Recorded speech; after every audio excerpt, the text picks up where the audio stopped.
àkókò díẹ̀ tá tó máa lò ní ìrọ̀lẹ́ yìí. And the short time we're going to spend this evening, Ẹ̀mí mímọ́ kọ́ wa. Holy Spirit teach us, Jẹ́ òye wa. give us understanding, Fẹsẹ̀ wa múlẹ̀. establish us, Gbọ̀n yàdànù kúrò lára wa. remove all suffering, Káfáyọ̀ padà lọ́lé. that we may return Ní orúkọ joyful. Jésù ni mo gba àdúrà. And I pray. Ẹ jókòó. Let us be seated, please. Àkòrí alẹ́ yìí. The title Gangan tó wà níwèé ọwọ́ wa. for this evening is there in the booklet in our Ìdí kejì tí a kọ sínú ìwé pé Jésù fi ń padà bọ̀. The second reason we pencil down that Jesus is Pé láti coming, wá ṣe ìdájọ́ ìjọba ayé. that he may come and judge the kingdom of this world. Thank you very much. But kí ẹ̀kọ́ ilé yé wa dáadáa. But that we may understand this teaching, Ibì kan wà ń bẹ̀ tí a tọ́ fún. there is a place there that we jumped. Ó tó ẹ̀kọ́ mẹ́ta fúnra rẹ̀. In fact, that alone can take about Amen. 3 to 4 different teachings. Ṣùgbọ́n àní fi ṣẹ̀kọ́ lọ títí. But we are not going to dwell on that. Màá ṣe bí ìfáàrà. I will just consider it as an introduction. Màá ṣe ní ìfáàrà. I will consider it as introduction Sí ẹ̀kọ́ alẹ́ yìí. for the topic for this evening. Ibi tí olùṣọ́ àgùntàn wa ti bẹ̀rẹ̀ láàárọ̀. Where our pastor started in the morning. Kódà àlàyé wọn lórí àwọn ẹsẹ̀ Bíbélì tí a kọ fún ẹ̀kọ́ àárọ̀. In fact, his explanation on the scriptural verses Òun ló rú mi lọ́kàn sókè pé mi ò gbọ́dọ̀ tọ́fù. stirred me up not to just overlook these. Kí dẹ̀ ni àlàyé ọ̀hún? And what were his Ìwé explanations? Àìsáyà Isaiah orí 26 chapter 26, ẹsẹ̀ kọkàndínlógún àti ẹsẹ̀ ogún. verses 19 and 20. Àti Tẹsalóníkà kínní orí ìkíní ẹsẹ̀ ìkẹwàá. And first Ẹ sáré bá a ka ẹsẹ̀ ogún yẹn. Ẹsẹ̀ Wá ènìyàn mi. wá ènìyàn mi. Come, my people. Yes. Wá inú ìyẹ̀wù rẹ lọ. Ṣé ẹ rí ènìyàn mi The word my people, tí wọ́n ń dárúkọ níbẹ̀ yẹn? that was Kì í ṣe mentioned, ìjọ. there is not the church. Torí yẹn ló máa mú mi sọ̀rọ̀. That's why Ẹgbẹ́ wòlíì tó ń sọ̀rọ̀ níbí. I have to Àwọn explain. Ísírẹ́lì ló ń bá sọ̀rọ̀. Remember Kò that sí nǹkan tó kan ìjọ níbẹ̀ the rárá. prophet was talking to the Israelites, Wá nothing about the àwọn church. ènìyàn mi. Come, Bíbélì ń sọ̀rọ̀. my people. Wá inú ìyẹ̀wù rẹ lọ. Wọ inú ìyẹ̀wù rẹ lọ. Enter your chambers Ṣí ilẹ̀kùn rẹ mọ́ ara rẹ. Ẹ̀hẹ́n. and shut your doors behind you. Ṣé ilẹ̀kùn rẹ mọ́? Ara rẹ. Shut your door about Fi you. ara rẹ pamọ́ bí ẹni pé ní ìṣẹ́jú kan. O. Hide yourselves for a little Ìyẹn ló while. máa jẹ́ kí n ṣe àlàyé tí mo fẹ́ ṣe. That's why I have to do these explanations. Bí ìgbà tí Dáníẹ́lì ń gbàdúrà The time Daniel was praying kí Ọlọ́run máa dá lóhùn. and the Lord was to answer him, Ó ní 70 la fún ọ àwọn ènìyàn rẹ. Ènìyàn rẹ 69 àti ìlú mímọ́. was given for your people. Àwọn wo lè nìyàn Holy Dáníẹ́lì? city. And who are the people Eo. Daniel's kinsmen? Eo. Àwọn ọmọ Yorùbá. Rárá o, Nàìjíríà ni o. Are they talking about Nigerians or the Yoruba race? No. No, Amẹ́ríkà ni. Or is he talking about United States citizens? No. Ọmọ kíni wọ́n jẹ́ o, àwọn ọmọ Ísírẹ́lì. Definitely the children of Israel. Nínú Tẹsalóníkà kínní, In 1 Thessalonians, níbi tá a kà yẹn, kán sílẹ̀kùn. Torí wàhálà ń bọ̀. the other place where Wàhálà yẹn máa bá ayé. they were Wàhálà asked yẹn dẹ̀ máa shut bá ayé the tó máa door pọ̀ gan. because there is a looming problem and it's going to be a great one. Ọlọ́run ọ̀rọ̀ kó àwọn ènìyàn ẹ̀ And pamọ́. God will hide his people. Ìyẹn ni àwọn ọ̀kẹ́ méje ó lé ẹgbàájì ènìyàn nínú ẹ̀yà Ísírẹ́lì The 144,000 tí àkọọ́lẹ̀ ìwé ìfihàn among orí the keje Israelites that we have in the book of Revelation àti chapter orí kẹrìnlá sọ̀rọ̀ nípa rẹ̀. and chapter 14. Orí kẹrìnlá yẹn náà ti máa wọnú In ìyẹ̀wù lọ. Revelation 14, that is Yeah, where they are I go on, going to enter into the chamber we are talking about. bẹ́ẹ̀ náà ti máa wọnú ìyẹ̀wù lọ. They will go into Wọ́n á wá the kó chamber. wọn bá àwọn àyànfẹ́ tí a ti gbà sókè. They will be taken away to join the Àwọn raptured ènìyàn mímọ́. saints, Àwọn ẹni ìràpadà. the redeemed, Àwọn tó gbọ́ ìyìn rere. those that are the Tó gospel, gba Jésù. accept Jesus Christ, Tí a wọ̀ ní gẹ́gẹ́ bí a ti ń gbọ́ láàárọ̀. Tó ń gbé àgọ́ Jésù wọ̀. those ones that were clothed with Jesus Àwọn Christ. yẹn ni a ti gbà sókè gẹ́gẹ́ bí ẹ̀kọ́ àárọ̀. These are the people that would have raptured. Ṣùgbọ́n àwọn ọmọ Ísírẹ́lì kò kàn wọ́n torí wọn ò gba Jésù. But the Israelites will not partake in that because Àwọn they did gbogbo not ènìyàn àgbáyé receive àti Jesus àwọn tá Christ. a bá rí lára àwọn ọmọ Ísírẹ́lì. But people from the world and few among the Israelites, Àwọn ìran tí a ò kà sí. all those generations that were not active at Tí all, Ọlọ́run ṣílẹ̀kùn fún ní àkókò yìí. and that God opened doors at this Ní time, àkókò tí a pè ní àkókò kèfèrí the yìí. time we can call the time of Gentiles. Àwọn yẹn ni Jésù, àwọn yẹn ni ènìyàn Jésù tó máa kó lọ. Àwọn ni arákùnrin rẹ̀. Are the Jesus' brethren. Àwọn ni ènìyàn They are tó wẹ̀ mọ́ the people fún ìní òun ti ká lára rẹ̀. as his own inheritance. Ilé ìsànkà sí wa la. And that's what we've read in the morning. So gbogbo orílẹ̀-èdè àgbáyé yìí nìyẹn kan. So that one concerns the Ṣùgbọ́n whole torí ìlérí worldwide. Ọlọ́run fún àwọn bàbá. But because of the promises of God for the patriarchs, Ìlérí tí a ṣe fún Abraham. the promise given to Tí Abraham, Ọlọ́run for dẹ̀ sọ pé instance, bí Ísírẹ́lì pọ̀ bí iyanrìn òkun. where God declared that if Israel were so How about many one? as the sand of the sea, only remnant shall Gbogbo wọn be. lè máa bọ̀rìṣà o. They may A máa rí all àwọn kan. be worshiping idol, but there will be Wọn ò some ní tẹríba fún that òrìṣà. are different that will not bow to idols. Wọn ò ní kéré ju 144,000. Wọ́n lè jù bẹ́ẹ̀ lọ. They would definitely not be less than 144,000. They might be more. So àwọn yẹn ibi tá a máa kó wọn pamọ́ sí. So, Ní ẹ̀ka níwèé fi hàn orí kẹrìnlá àná ẹ̀ka nínú ìpàdé. those ones where we're going to hide them is Nígbà all tí wàhálà written máa lọ nínú ayé. in Revelation chapter 14. When there will be problem in Ibi the tí wọ́n world, fẹ́ fi ṣe bí they ìfara will be tí mi ò protected. ní ṣẹ̀kọ́. Now, Point by point yẹn máa kàn kà sí o. I'm now going to give you Gbàtí some points Jésù wá as part of jókòó lórí òkè. introduction. As earlier said, when Lórí Jesus òkè Olífì. was on the Mount of Tí àwọn Olives, ọmọlẹ́yìn wa ń béèrè kí ni àmì and wíwá the rẹ̀? disciples were Kí asking ni the àmì òpin sign ayé? of his coming and the end of the world. Ẹ wá máa farabalẹ̀ mọ́. Wọ́n á máa gbé sójú fọ́nrán o. You're Kókó going to see àkọ́kọ́ all those points on tí the ẹ rí nínú Matthew. screen.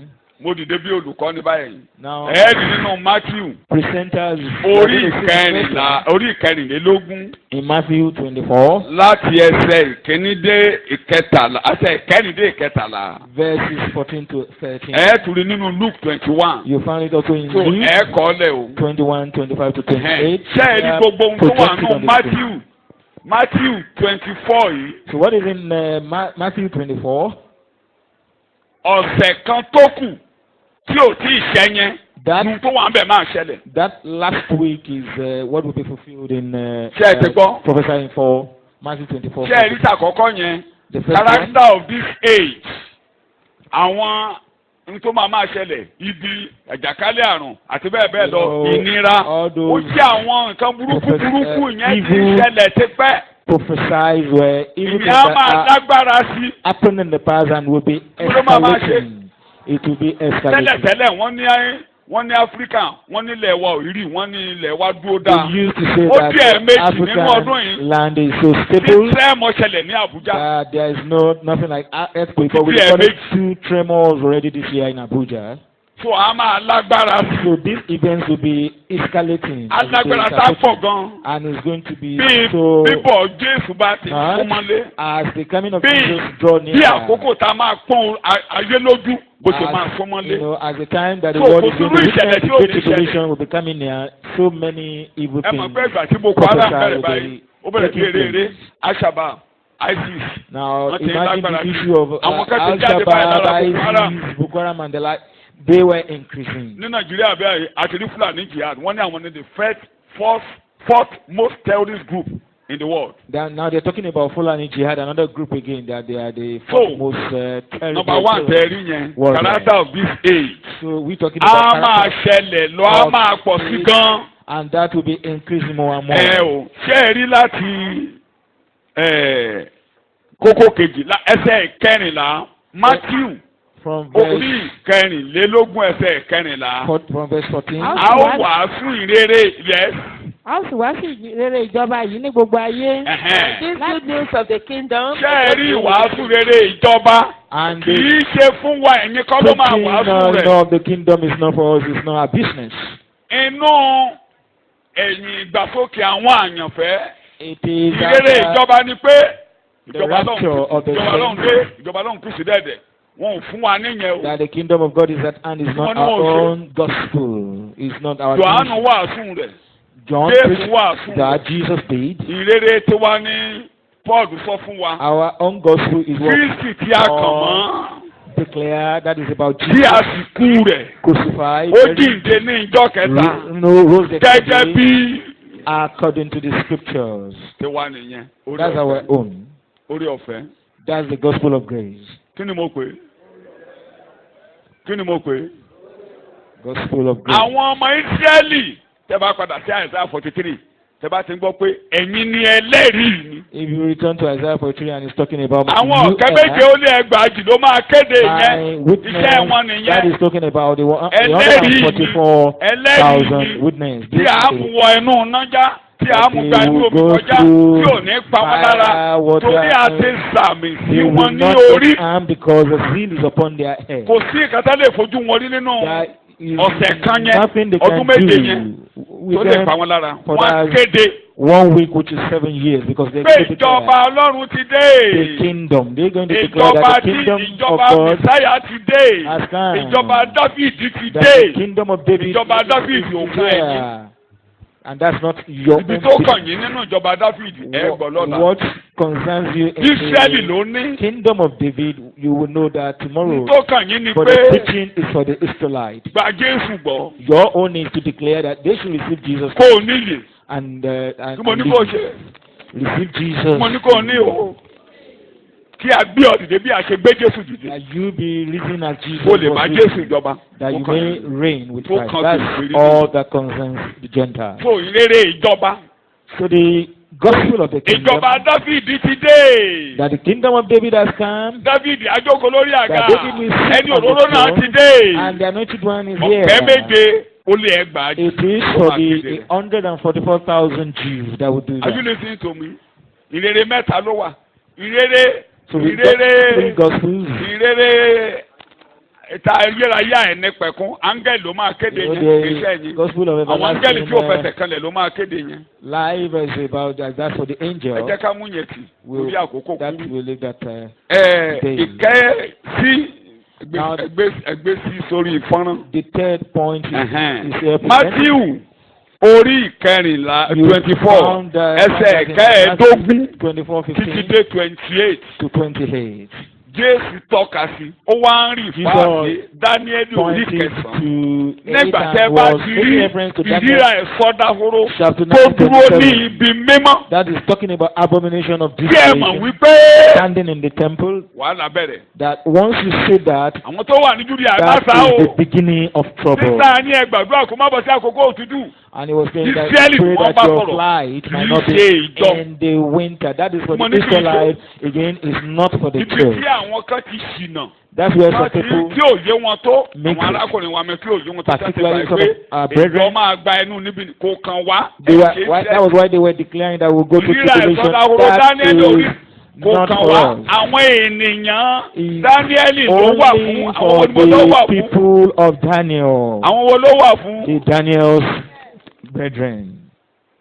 So nínú ọ̀sẹ̀ kan tó kù yẹn In the last week, ọdún méje ọdún mélòó ni mo pè we're é. talking about 7 years, a week Ew. in 7 years Nígbà tí a bá ti kó àwọn àyànfẹ́ lọ tán after the rapture of the saints. ní ìwé ìfihàn orí kẹfà It is then Revelation chapter títí dé 6 orí kejìdínlógún á ní ìmúṣẹ. to chapter 18 will be fulfilled. Ẹ To rí 18. ẹ rí ẹnìkan tó gun ẹṣin You will funfun. find somebody riding on white horse. Torí mo fẹ́ sọ lórí ẹni tó gun ẹṣin funfun lálẹ́ yìí. And I'm Ẹ going rí to talk àtọ̀ náà about àwọn méjèèjì. that person. Ẹni tó gun ẹṣin funfun níwèé ìfihàn orí kẹfà yẹn kì í ṣe The Jésù. one that ride on Ó fara jọ white horse Jésù. in Ó fara chapter jọ 6 of Jésù. Revelation is not Jesus, Ó but máa ní just agbára. have some Ó máa ṣiṣẹ́ ìyanu. comparison. You know, Ènìyàn like Jesus, but not ọmọ Jesus. aládé Kí ni mo will do pè some é? miracles. It's just a man. Jésù ní mo wá lórúkọ bàbá mi, ẹ̀yin kò gbà mí. Jesus declared, I came Ẹnìkan in ń bọ̀ the ní name of my orúkọ Father, ara but you rẹ̀. did not receive me. But somebody is coming in his own name. Òun lẹ ó gbà. That is the one you believe. Ẹni yẹn ló máa bọ̀ tó máa farajọ Jésù. That is tí ò the sí. person that will be coming in the likeness of Jesus, but not Jesus. A ṣe iṣẹ́ ìyanu, a ṣe And he will gbogbo. perform so many miracles. So, And òun and ló the máa like. yanjú ọ̀rọ̀ ajé ayé. He's going to sort out the issue of Ọdún méje economy péré of la the world, máa and fún. that will be he will be given Kódà 7 years. òun ló máa ṣètò tán fi máa tú tẹ́ḿpìlì tẹ́ḿpìlì láti nǹkan àdúró dáadáa wọ́n ti lè kọ́ kó tó lè bàjẹ́ o. He will be the one Ló máa to ṣe dáadáa, dájú finally, dáadáa, perfect everything ilẹ̀ about the tó ń jà temple in sí òun ló máa Jerusalem. pín tá sọ pé The temple may Ísírẹ́lì have lẹ̀ been built before them, but tá it will lé gbogbo perfect àwọn tó ń pè everything ní about Palestine, á the lé wọn dànù. temple. Is going to chase away the Alẹ́ yìí ló ní Palestinians, bẹ́ẹ̀. and we, sort Israelites out. Ísírẹ́lì àgbà yìí pé The Israelites will Messiah wá ti dé. celebrate him that definitely Nínú wọn á dùn, wọn á gbà he's sílẹ̀. here. They will be Ísírẹ́lì bá tẹ̀ ti celebrating. gba tẹnìkan láyé ayé ẹ̀ dá. And once Israelites tó bá ti believe gba in tiẹ̀, somebody, ọkàn rẹ̀ á that balẹ̀. person will be, on top of the Gbogbo world. àgbáyé. So the whole world, Òun là ń kànú gbogbo ohun tó fi máa kó ayé jọ lẹ́ẹ̀tì wò tí technology ti ń gbé jáde. we've already declared about Òun ló máa yanjú ọ̀rọ̀ how gbogbo he's àgbáyé ló máa going jẹ to gbèsè. conveniently manage the affairs of the world. Technology and all that is there. President yìí ti tún ṣe gbèsè, ó ti tún ṣe budget gbèsè kalẹ̀ báyìí. Now, our own president have done another Ẹ̀tàn ni wọ́n wà, wọ́n á máa budget kàn jẹ́. involving debt and all Wọ́n that. sọ fún wa It's all pé deception. no subsidy. They were Wọ́n declaring ti tún to sọ fún wa us báyìí pé that there subsidy ti wà. Ìjọ títàn ní ká máa is no àbórí wọn ẹlẹ́tàn tí gbogbo there ìjọba was ayé ṣe máa máa tàn subsidy, nìyẹn but jẹ títí. today is a different song. Are you listening to what I'm trying to say? Are you listening to me? Má wo bẹ́ẹ̀ o, má wo mọ́ o. So do not look at our politicians. They are Ẹ not má our tẹ̀ own. kìlọ̀ fún wa níbi ká má wo bẹ́ẹ̀, ó ní ká fi yẹn lẹ̀ fún. And Father, If you the want Holy that Spirit from me, wants us let not me to know one. If you look want that from me, into, ó lọ́ máa dí pẹ̀lú look to wọn. them, that we should leave him to handle them. Are you listening to me? So nígbà tó bá ti di ìdajì ìjọba rẹ̀, so tó bá ti lo ọdún mẹ́ta àti àbọ̀. Half of his tenure, that is Ìgbà yẹn lá lọ sínú tẹ́ḿpìlì. he will now go into the temple, the Ẹnìkan ti same ṣe temple. bẹ́ẹ̀ rí. A Tí person Ísírẹ́lì jìyà rí. once did that, and the Israelites suffered for it. Ìsọdahoro bíi mẹ́ta ló wà nù Daniel àná. There are Ìfọwọ́lá about eléyìí 3 tí desolations Jésù bọ̀ in Daniel, níbi. but the one the Bible is talking about Daniel here, orí 9 Daniel chapter verse 9, 26 verse 26 to 27. to 27. Yẹn là ń sọ̀rọ̀ lé lórí That's lálẹ́. the one we're talking about here. So a wọnú tẹ́ḿpìlì. He went to the temple, A sọ pé ẹ mọ̀ pé Mèsáyà yín ti dé ni. and we say, don't you know that your Messiah is here? Tó And ti máa here? rọrùn lé. Ísírẹ́lì ò fẹ́ gbọ́ yẹn sétí. And the Israelites would have none of that. Ṣé ẹ mọ problem kan tí Ísírẹ́lì ní lónìí?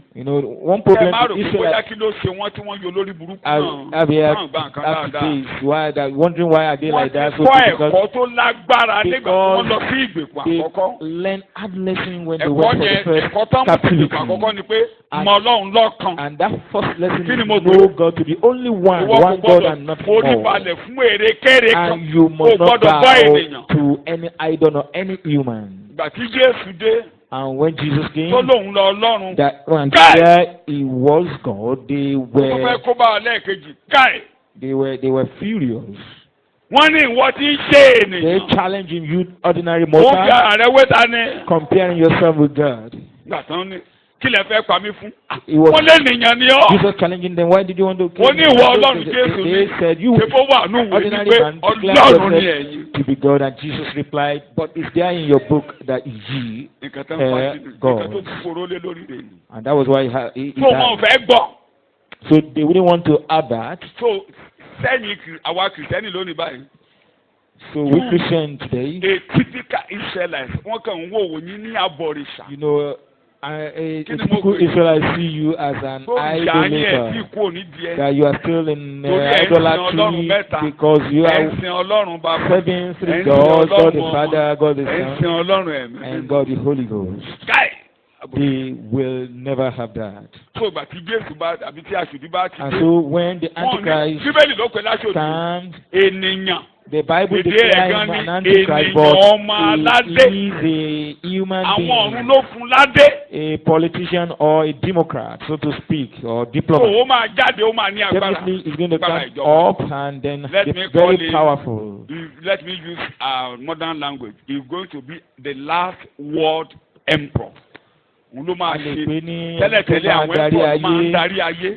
ṣùgbọ́n emperor tó kẹ́yìn tọwọ́ rẹ̀ máa káyé So kìkìkì. we're talking about the last emperor that will have tó worldwide bá ti wọ tẹ́ḿpìlì influence and control. ẹ̀sìn mi. And when he entered the temples and Torí declared gbogbo ayé ló that gbọ́dọ̀ you ṣe. should bow to me and worship me, because all the world must worship him. ẹni tí ò bá lọ lára wa báyìí ó máa sìn. If anyone fails to go among us, you must Hello. serve him. My prayer is, may you lọ mo go. ṣe wá bí. That's why we are here, to make sure you are ẹni tí ò qualified. bá sìn And Wọ́n á if fagídí any mú kó fail, òun ló máa bọ̀ káwọn èèyàn máa gbà such mí. will be forced to do so, and that will bring up the ẹni issue tó of bá oníkálukú á máa mark, sìn the fọ́tò rẹ̀ á mark máa of the ṣe yánu Antichrist, and tó bá sọ̀rọ̀ iná jáde the lẹ́nu rẹ̀. pictures and all that will be doing wonders, and when he speaks, Àníkélé fire tó comes fẹ́ out of his mouth and all that. orí balẹ̀ fún mi. And he will declare, bow to me. ìgbà tí sẹ́ẹ̀lì bá ní kò sí nǹkan tó jọ When the Israelites says no, á ní kán yọ̀dà sí wọn. and he will ask the world to fight them. ìgbà tí wọ́n bá ń pa wọ́n nípa And when they are killing them, àwa máa kó ọ̀kẹ́ méje ó lé ẹgbàá. then we bring out wọ́n gorí 144. òkè sí òní They lọ. will go up Wait on till Mount we can Zion, and you found it there. wọ́n bọ̀ wá bá wa Revelation 14. lọ́run. They will come to meet us up there. ìgbà yẹn ni ẹ wọnú ìyẹ̀wù yín. That is when that prophecy enter into your chambers until the evil be passed, and shut the door against yourself and all àwọn that. yòókù Will be tí ò fulfilled. ṣọ̀kẹ́ méje ó lé ẹgbàá jù. Others that are not among the 144 we're talking about. kó pamọ́ Thousands we are lára talking wọn. about. Some of them will be kept. á pa lára wọn á kó pamọ́. Some will be killed, but some will still be hidden. ẹ lọ wo ìwé ìfihàn orí kejìlá. Revelation chapter 12, you found ẹ it rà nàìjíríà bá there. ṣe máa kó wọn pamọ́. The way they are going to be kept and títí protected ìpọ́njú náà yóò fẹ́. till the tribulation is over. ṣé ó ti yé wa dáadáa. Are we getting it? so a ṣèjọba yẹn ọdún mẹ́ta àbọ̀ tó kù tó kányìn ọdún And mẹ́ta then àbọ̀ àkọ́kọ́ jíjẹ mímu The first 3.5 a máa years, káàkiri òun everything lóluwa is, merry. á dì pẹ̀lú gbogbo àgbáyé And they will fún stop àwọn the kan tán bá rò pé wọ́n ti ka bíbélì rí tán ní aṣòdìlódé tán náà fẹ́ gbà You know, àwọn yẹn ebi ló máa pa wọ́n kú. it will solve the problem, but those that refuse, because probably they recognize him as Antichrist, they must suffer bí ìgbà hunger, ìjọba Buhari because àkọ́kọ́ he will be the one distributing bread, just like Buhari did when he was head of state in the 80s, when he was distributing essential commodities and the like. And in the same way, they will be distributing food for you. ibi tán ayé ti dé bẹ́ẹ̀. You know the world is already at that ilé level. tẹ́ ẹ rajà àtàlóyè títí kò sí bẹ́ẹ̀ You ṣe know, mọ̀ pé you- wọ́n ti kó yín wọ kọ̀ǹpútà lọ You báyìí. know, all the commerce they were talking Are you about listening to me? today is o e-commerce. lè No rajà ní longer, ṣọ́ọ̀ṣì báyìí. you don't have to go to the wọ́n market. gbọ́jà yẹn wá bá wọn nílé kó You tó know, dalẹ̀ ṣé mo parọ́. right here in the church, you Láì can, ní you kọ́bọ̀ know, lápò rẹ̀. order Máa for yọnu àkáǹtì. some things, and they will bring it right to your home by the Máa yọnu next day. àkáǹtì. You know, everything is possible under e-commerce. By that time n tó o nídìí àti lo mastercard o nídìí kankan. By the time we get to that kingdom, you don't need a MasterCard anymore. nìkan tó o bá nídìí ni pé All that would sẹ́mo pé influence nídìí your ATM card yín ní nọ́mbà. transactions and ó ní nọ́mbà economy àbí bẹ́ẹ̀ kọ́ is ẹ má just wọlé. a code. nọ́mbà tán máa fún gbogbo ayé nígbà yẹn oníkálukú You máa know, gba nọ́mbà. Just like your ATM nọ́mbà tán bá ti has fún number, you are o also nígbà going tán máa to gbé be káàdì kiri. giving Sẹ́mo pé number. àgbẹ̀ You got báyìí. that number, and you don't have to go with any wọ́n á card. kàn sọ pé ṣe lè máa sọ́nù. So because they're going to tell you, Well, well, there's because people are somebody- losing it and it's causing problems, then we come up with another technology, ẹ jẹ́ ká fi sí ara yín. and they will tell you we're going to So, bury it's the not chips into your body, your so forehead or hand. nǹkan tó fi máa fi sí ara ènìyàn wọ́n ti ṣètò ẹ̀. They've already made the chips ó ti already. wà dáadáa. It's already is wọ́n á available. pàṣẹ ẹ̀. They will put No, it into the so àwa tó bá ti arm, tó bá ti dénú and ìlú once you náà get to the Tó bá ti grocery bọ́wọ́ ẹ̀ stores sínú or báyìí. wherever, you just wọ́n á ti bá ọjà fún ẹ. you put your hand there and Kí wọ́n then ní you wọ́n á will ṣe. get whatever you want to buy. kò níra. It's very ọjọ́ easy. mẹ́ta àwọn ọmọ mi kan ra fóònù fún mi. Some of Ṣé my mo kára òkú children ní bought bíbí me o? phone recently. mo ṣe nǹkan máa ń sọ́mà ní èmi náà ti bá wọn tẹ̀ka. fóònù mi yẹn báyìí o lè dá lò. I cannot use the phone. o lè lò ó. You can use ṣe it. làwọn ọmọ mi máa ń fi mí rẹ́ nínú ilé wọn ní ọ̀tẹ́ ní fóònù mi àwọn ní. Oh, My they children don't at home used to joke, and this one is one in town. wọ́n ti stọ́ ìka yìí síbẹ̀. You know, his thumbprint is already there, and wọ́n ti then stọ́ ìka yìí tó bá ti mo gbé lẹ́bẹ̀ yẹn tó bá gbé o lè lò. if you steal it, Nǹkan tó lè fi rí lò ní you pé can use it because it's lẹ́yìn fine. ìka mi tó bá mọ pásíwọ̀dù mi. If you know after tó bá mọ my, pásíwọ̀dù the only way you can use wà it slọ́ọ̀tì. if tó you bá ní pásíwọ̀dù have mi my password wà or máa whatever, wá ìka mi kiri. you have to be looking for my thumbprint. tún bá ti gbé ìka yìí ìjọ kan mo mi sékìlẹ̀ gbé léèsì kò gbá lọ́wọ́ mi. The day I made a mistake to use another finger, I was rejected. mo wá rántí pé no Now I ìka remember ọ̀tún that ni mo I lò placed so four finger. mo ṣe gbélé lórí báyìí. Immediately I put it on top, Ó ṣínà and bolẹ̀ it fún opens mi. up for me. so gbogbo nǹkan tí ayé mi máa ṣèjọba yẹn ó ti wà ńlẹ̀ kí mo ló ti ṣe. Everything that will be used by the Antichrist to reign is already available. Tàbí kan gbé wọnú agbárí. They can put the chip on the forehead or on the arm. Ìjọba yẹn ò ní bá yín níbí o. My prayer is, may you not be here then. Ní ọdún mẹ́ta tó kẹ́yìn. So in the last Ọlọ́run á wá bínú. 3.5 years, then God will be angry. Farapamọ́ bíi fún ìṣẹ́jú. And that's what we're reading in the morning. Kí ìbínú mi tó kọjá, Ọlọ́run bínú. Ọlọ́run á bá ìjọba yẹn jà. Until his anger and indignation be passed. God himself will practically fight the world. Nígbà tó ń bá ti dí pẹ̀lú Ísírẹ́lì tán. After he's done with Israelites and others that will not bow, now the heaven will rise and fight his kingdom. And there are 3 means. One, they will open 7 seals, 7 trumpets, and 7 vials. And the 7 vials is like a bomb, 7 bombs. That God is going to use to deal with his kingdom. It's not that they even want to kill him. He's not going to be killed. We're going to get into that because he's going to hell. We'll get to that today. But his kingdom will be dealt with. Shout hallelujah. Hallelujah. So, dealing, but it is when God has dealt with it. After that, Jesus will appear. Are you listening to me? Rí ìyẹn lè máa rí iṣẹ́ rí ìpọ́njú tó máa báyé ìpọ́njú abáyé inú ìpọ́njú yẹn àṣírí ló máa wá ìpọ́njú. Dealing with that kingdom àtàwọn ọ̀run wá ní gbogbo inú níbi ìyẹn ti máa jáde wá. So all the fights in the kingdom will come above. Number 5 and 6. And the 5th one and the 6th one. That's where we're going to start this evening. Pé àwọn ọ̀run á bá ìjọba ayé jà. That the heaven will fight against the kingdom of the earth. So Jésù àwa sọ̀kalẹ̀ láti ọ̀run. Jesus will descend from heaven to fight the kingdom here. Ó yé mi. That is what we're focusing on. Mo ní tó yé mi bí ẹ. Are we following? Kọ́tà fẹ́ wò lálẹ́ ni. Torí tí mi ò bá fọwọ́ kan ilé yìí, á dàbí ẹni pé á dàrú mọ́ wa lójú. So we've given you that as introductory part so that you may understand the one we are looking at this evening. So, ibi tí alàgbà náà ti parí ẹ̀kọ́ sí ibẹ̀ náà ni mo ti máa gbé. So where our elders stop is where we start. Pé Jésù ń bọ̀ láti wá ṣe ìdájọ́ ayé. Ẹ jẹ́ ká gbé láti ọ̀dọ̀ Enoch ẹni keje. Láti ọ̀dọ̀ Ádámù. Enoch, the Enoch, the 7th from Adam. Jude. Ìwé kan ṣoṣo ní chapter kan ni. Jude. Ẹsẹ̀ kẹrìnlá. Verse 14. Àti kẹẹ̀ẹ́dógún. 15. Ìpadàbọ̀ Jésù nínú ògo. Ìpadàbọ̀ Jésù nínú ògo. The coming of Jesus Christ. In glory. The return of the Lord in glory. Àwọn wọ̀nyí pẹ̀lú ni Enoch. Ẹni keje láti ọ̀dọ̀ Ádámù. Ẹni keje láti ọ̀dọ̀ Ádámù. Sọ tẹ́lẹ̀ fún wípé. Ó sọ tẹ́lẹ̀ fún wípé. Kíyèsí. Olúwa ń bọ̀ pẹ̀lú ẹgbẹẹgbàárún àwọn ènìyàn rẹ̀. Olúwa ń bọ̀ pẹ̀lú ẹgbẹẹgbàárún àwọn ènìyàn mímọ́ rẹ̀. Láti ṣe ìdájọ́ gbogbo ènìyàn. Kẹ́ẹ̀rí bẹ́ẹ̀ yẹn. Láti ṣe kí ni wọ́n pè ó ìdájọ́ gbogbo ènìyàn. Láti dá gbogbo àwọn aláìwà bí Ọlọ́run lẹ́bi. Bẹ́ẹ̀ni.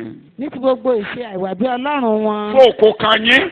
Gbogbo àwọn tí ò bá gbà sókè lọ ìjọba ayé àwọn tí wà àwọn èlèsì àwọn tó bá ṣòdì ṣèjọba àwọn tó ń kò àwọn aláròyé ó ń bọ̀ wá dá wọn lẹ́jọ́.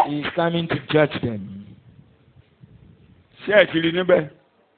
Gbogbo àwọn tó ń kò nígboro Jésù náà Jésù ọ̀hún. Campaigning, murmuring that Jesus, no. Àwọn tí ń kùn. Sẹ́ẹ̀rí gbogbo wọn tí wọn ò gba Jésù tán mẹ́kọ̀ọ́ yẹn. Àwọn aláròyé. Nígbà tá a bá tẹ lọ tán, ó ń bọ̀ wá deep. After we've left, those ones that reign with and celebrated with Antichrist, Jesus is coming to deal with them. Because they will be part of the ọkàn wọn ti ń le báyìí wọn kingdom fẹ́ gbọ́ of wọn fẹ́ gbọ́. Antichrist. They're so hardened now, and they don't want Ọlọ́run to kan hear sọ̀kalẹ̀ mo fẹ́ rí báyìí. that they want to see God and all that. All those Tá a bá challenges ti and gba Jésù. and the like. Tí a bá ti lọ pẹ́rẹ́.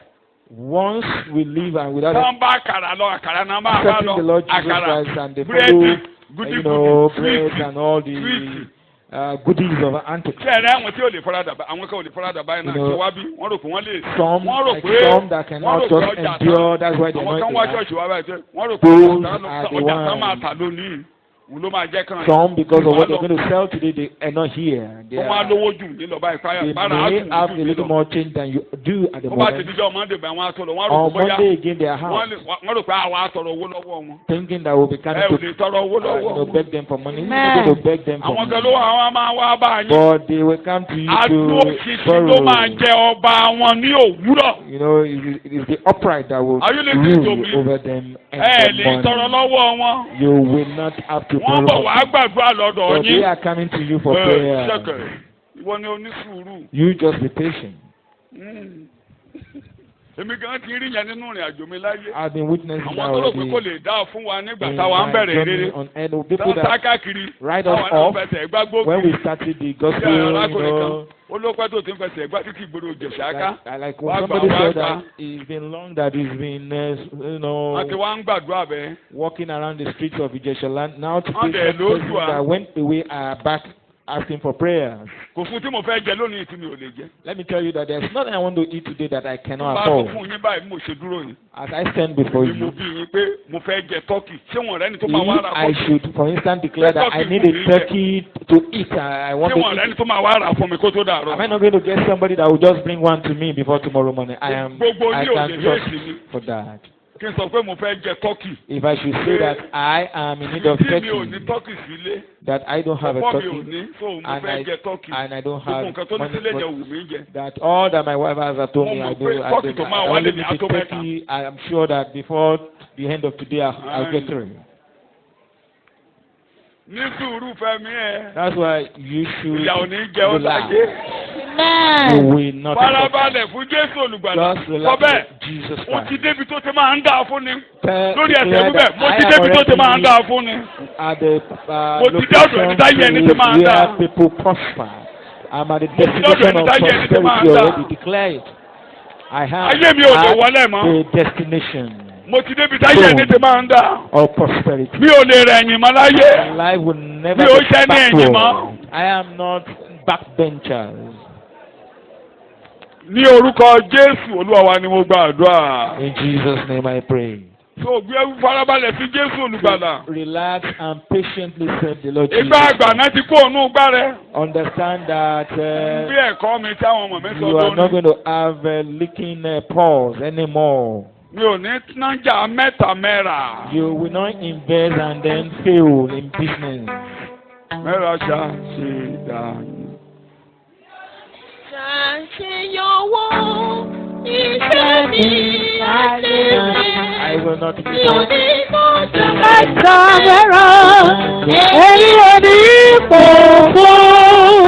Nípa ìjẹ́jẹ́ ìṣòro tó dìde, àṣàṣeyọrí ọmọ sọ tí o ní. ṣàṣe ìdánù. Tí o ní ṣàṣeyọwọ́, iṣẹ́ mi alẹ́ rẹ̀. Bí o ní ọjà mẹ́ta mẹ́ra, èmi ò ní ipò fún. Nípa ẹ̀jẹ̀ Jésù tó kú tó dìde, àṣàṣeyọrí ọmọ sọ. so gbogbo àwọn tó ń tán Jésù dáwàdà. So those joking with the Lord Jesus Christ tí wọn ò bá ti gba Jésù báyìí. that refuse to tó accept bá gbà Jesus sókè lọ. and then follow join the raptured saints, wọ́n ń bọ̀ Ọlọ́run ń bọ̀ wá ṣe ìdájọ́. God is coming ìwé to ìfihàn judge. orí Revelation ìkọkàndínlógún chapter 19. láti ẹsẹ̀ ìkọkànlá ẹ jẹ́ ká ka díẹ̀ torí ibẹ̀ ni mo máa kọ́ ẹ̀kọ́ yìí lé gan. 11. We're going to Mo sì read rí part ọ̀run of ṣí it. sílẹ̀. mo rí ọ̀run ṣí sílẹ̀. Sì kíyèsí. máa sọ òyìnbó I saw the heavens opened and behold a white horse. After I saw heaven open, Yes, and behold, yes, ẹṣin funfun kan. Yes. A white horse. Yes. Ẹni tí ó sì jókòó lórí rẹ̀ ni à ń pè ní olódodo àti olóòótọ́. Ẹni sùúrù ẹ̀rí ìyàtọ̀ láàrin ẹni tó gun ẹṣin ìwé ìfihàn orí kọkàndínlógún yìí ó yàtọ̀ sí ẹni tó gun ìwé ẹṣin funfun ìwé ìfihàn orí kẹfà. And the one that wrote the white eléyìí olódodo olóòótọ́ tó jẹ́ pé inú òtítọ́ ló ń jagun. But the one we reading here is nínú òdodo ni ó sì ń ṣe ìdájọ́ tí ó sì ń jagun. judging in righteousness. The one who was writing it is called faithful, trustworthy, loyal, incorruptible, steady, and true. Ojú rẹ̀ dàbí ọ̀wọ́ iná. Ẹ rí i pé Jésù nìyí. Àti ní orí rẹ̀ ní adé púpọ̀ wà. Talking about Jesus Christ. Ó sì ní orúkọ kan tí a kọ. Ẹ má gbàgbé èdè tí mo lò. Ẹnikẹ́ni kò mọ̀. Mo ní ọ̀run la tẹ máa dádé wáyé. Don't forget what I earlier said that we going to. Kí ni mo sọ? Adé púpọ̀ orí ẹ̀ yẹn. Òun kọ́ ló máa dé, ó máa pín fún àwọn tó máa bá ṣe ìjọba. Right from heaven, you know, the many crowns being talked about here is for those that will reign with him, it's not for him alone. So many crowns for everyone. Many crowns on his head. Máa kà ẹ́ tètè wọ́n kọ àkọlé kan sí lára. There are other descriptions there. Ó sì ní orúkọ kan tí a kọ. Tí ẹnikẹ́ni kò mọ̀ bí kò ṣe ohun tìkára rẹ̀. Máa kà. A sì wọlé aṣọ tí a tẹ̀ bọ inú ẹ̀jẹ̀. And he was orúkọ rẹ̀ ní ọ̀rọ̀ Ọlọ́run. A vesture dipped in the blood and orúkọ rẹ̀ ní kí ni mo gbé o. Ọ̀rọ̀ Ọlọ́run. Of God. Kò tí ì tán. Àwọn ogun tí ń bẹ ní ọ̀run tí a wọlé aṣọ ọ̀gbọ̀ wíwẹ́ funfun. Aṣọ tiẹ̀ yẹn. And the armies were in heaven following upon white horses. Àríbọ̀ ọ̀nù kéne. But his own clothes is also white, but then his blood deep. Àtẹ̀bọ̀nú ẹ̀jẹ̀. His own blood was deep in the blood. Where did he get it? Ṣé àtúpalẹ̀ kejì ní àpá? Was he, killed the second time? No. You will understand that as you go. Ṣùgbọ́n àwọn ogun ọ̀run tó ń bọ̀. So the heavenly host we read about in the prophecy that God is coming with thousands of his saints. Àwọn èèyàn mímọ́ tó ń bá a bọ̀ yẹn. Those saints àwọn ní ẹni ìràpadà. that are accompanying him are the redeemed. Àwọn tó bá rìn ní àkókò ìwàhálà yìí. Those that follow him in this time and seasons of suffering. This àwọn tó ṣe ẹrú rẹ̀ tán sìn báyìí. Moment serving him. Tí wọn ò sọra wọn dọba báyìí. That do not make themselves or get crowned here in this world. Àwọn yẹn ló máa bàbà, àwọn yẹn ló ń bọ̀ wá dádé. Are the one that are coming to get crowned. Ó wà ní church láti serve. So, brethren, you are here in the church to serve at the moment. Mo máa ń sọ fún yín. I used to tell you. Mo like àkọlé Salvation Army Church. That I like the descriptions and the motto of Salvation Army. They put on the military uniform. They would design their uniform like that of the soldiers, and they will have a label, a description. Do S there, which implies you are saved to save others. That you are meant to slave for another person. Wash the feet of others. Clean up the nose of others.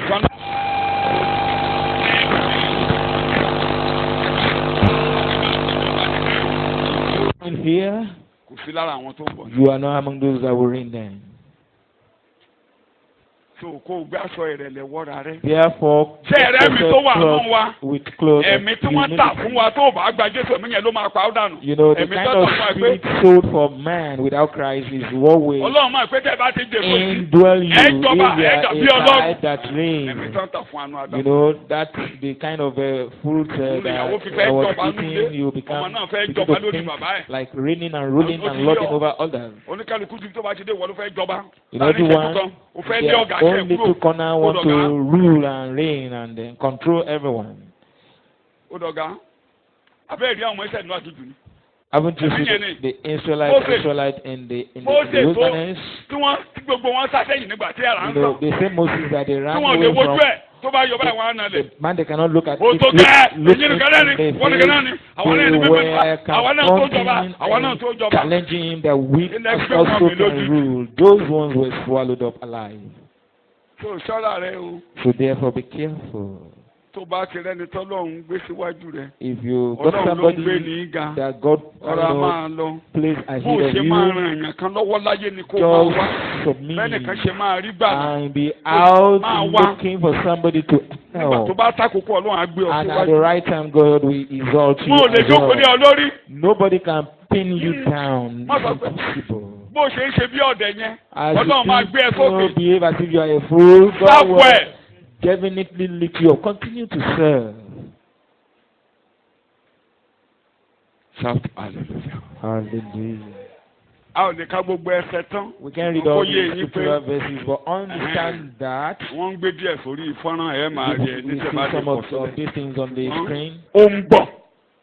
Is Ẹ̀ka díẹ̀ sí, wọ́n kọ àkọlé sí. you know there are descriptions Àwọn that èèyàn mímọ́ yẹn wọ aṣọ funfun. you Ẹ máa kà á should lọ. read. Àwọn ogun tí ń bẹ ní ọ̀run tí a wọ̀ lé aṣọ ọ̀gbọ̀ wíwẹ́ Bẹ́ẹ̀ni, funfun àti mímọ́ bẹ́ẹ̀ni, tí ń tọ̀ ọ́ lẹ́yìn lórí ẹṣin funfun. bẹ́ẹ̀ni. Àti láti ẹnu rẹ̀ ní idà mímú tí ń jáde Ṣé ẹ lọ. bẹ́ẹ̀ yẹn? Ìdà mímú kí náà ló ń ṣe? You know, Ó from jáde his lọ. mouth comes a Kí o sword, lè máa fi sharp sáàmù sword, orílẹ̀-èdè. O.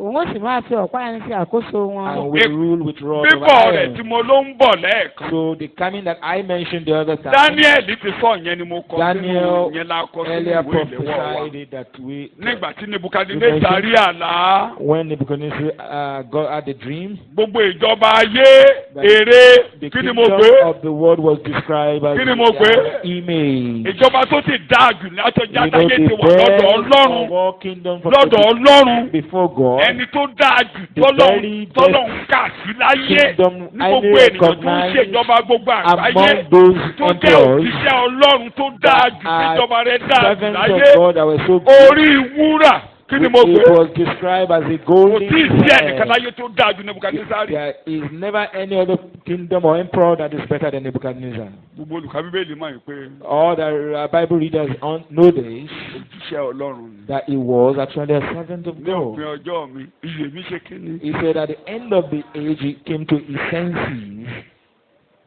Ọlọ́run gbà tiẹ̀. God, Eléyìí tọ́lọ́run fẹ́ accepted gbà him. lára ẹ̀ Ọlọ́run dì pẹ̀lú. The one that God wanted to take away out of his life, God dealt with. Ó lò òjíṣẹ́ mi ni. God declared him as Ló a bá dì servant. pẹ̀lú iṣẹ́. He helped God deal with the Ọ̀dọ́ ẹ̀ ni wọ́n ti ń dealt kọ́ with bí the àkìṣe bọ̀rìṣà. They learned how not to Babylon worship should deal idol with- from Babylon under Ló dì Nebuchadnezzar. pẹ̀lú iṣẹ́.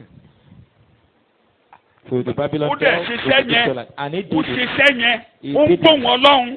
He had the voice Ìgbà of tó God, máa kó Júdà lẹ́rú. and when he was to take the Àṣẹ Judah, wọ́n sọ fún in Nebukadnezari captivity, he má was- fọwọ́ kan Jeremáyà. he was told not to touch Jeremiah. Àbógbọ́. It's recorded Wọ́n ní in the scripture. Ọlọ́run rẹ̀ ní ká má tọ́jú. And he said that Olùfẹ́ your lọ. God said that we should not touch him. So Ibi ò ní bá mi sọ bẹ́ẹ̀ fúnra rẹ̀. declare as God's minister as well that Ọlọ́run if ò you will mọ̀ not ọ́. come my way. Maybe you don't Ọlọ́run know ò that. mọ̀ ọ́. Do you think God Ọlọ́run ò ríran rí ọ́. do not recognize you? He does. Wọ́n ní kó mi mẹ́rẹ́ ní tèmi jàre. I would not be, counted among ordinary. Ọkùnrin tó ṣètò Ebimẹ́lẹ́kì tó ṣètò bọ́ ṣe máa fa Jeremáyà kó nù kànga. Wọ́n rántí ẹ̀. Jeremiah, Nebukadnezar rántí ẹ̀. Nebuchadnezzar also Pray what? remember Abimelech for helping Jeremiah out of the Ọlọ́run ní ká má marriage, dì pẹ̀lú ẹ̀. peace. Kí ló ń fẹ́? He now asked Abimelech and Jeremiah, what do you want? God said, I should not deal with you. What? Make your choice. Wọ́n ń ṣe iṣẹ́ Ọlọ́run ó ràn ẹnìkan lọ́wọ́ ó ràn òjíṣẹ́ Ọlọ́run lọ́wọ́. Now, I Wọ́n á rò pọ̀ lọ́rùn òbí ọ̀pẹ́ yà máa if jẹ you ọ́. helping a minister of God, you think God is Bá ń not ta ayé. God notes all those. Bára bá ń ní ayé. Like the Ara òní lighter ní mímú of the mo clear. yẹ. When there is Dókítà níwájú Olúwa. you do not Ẹ̀kúnrẹ́rẹ́. Sókè. Ibi òní bá fi ṣeré àwa nìyí. So serve well. sing tọkọtọkọ. God is recognizing you. Ọlọ́run rí ẹ o. So àwọn tó máa ṣe gbọ́nkú jẹ́ ká máa So ṣe. those ones that are snobbing and Irú pásọ̀ ni snobbish, ọ́. just leave them. Let them continue. Irú pásọ̀ ni ọ́. Déèdè kan tó rún mẹ́nu Sunday nìkan sọ nígbà kan. I like Mo one kàn wo fóònù. statement by somebody sometimes ago. I had, sọ lójú mo ní kó gbàgbé. and I just tell them to Lẹ́nìkan wọ́n forget ní it. àwọn sọ pé ajá pásọ̀ ni. that he declared that the pastor under my foot, that kind of thing. That it's just the dog of pastor. Pastor's dog. Pastor's dog. Because if I call, he will do whatever I ask him to do. That is just pastor's dog. You better be a dog of the minister of God. You think you're serving me? No, you're not serving me. Or am I asking you to come and be my household chores or do farm work for me? If you do, you've not. And if you're doing whatever for me, you've not. If you pound yam for me, you've not done anything sinful by any means. But I am not asking you to do that for me. Yet they declare him a dog. Just remember, that was serving Jeremiah, bringing him out of the miry pit. God spoke to Nebuchadnezzar on his behalf. That let him have a choice. Let him make his choice. Treat him as a VIP. And that's why we say is the best of all the kingdom or the best of emperor in the world. And the one that follow again the ministry of God, that one is described as a silver. We're talking about spirals and the like. They were also glorious in the world. He declared that it was God of heaven that that I should go and build the temple. Trump, I'm just considering Trump the way people think he's kind of loud. Thinking but Trump was doing something that he was not actually doing himself. One of which is the issue of Jerusalem. In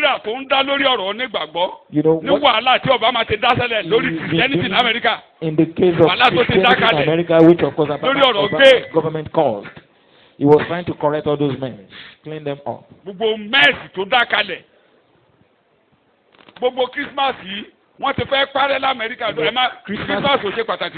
was going to be erased in America. Though it's not very important to the church, but at least it's connected to Jesus Christ. Just ordinary holiday. He was almost making it an ordinary holiday. Rainbow light. But the day they do their gay day or whatever, they were celebrating gloriously. That is the mark of God. Rainbow. Rainbow light, and it challenged it that rainbow belongs to God. I have a video on my messenger. I kind of appreciate him. In the church, he just parted somebody. Only John. He called the man John. John,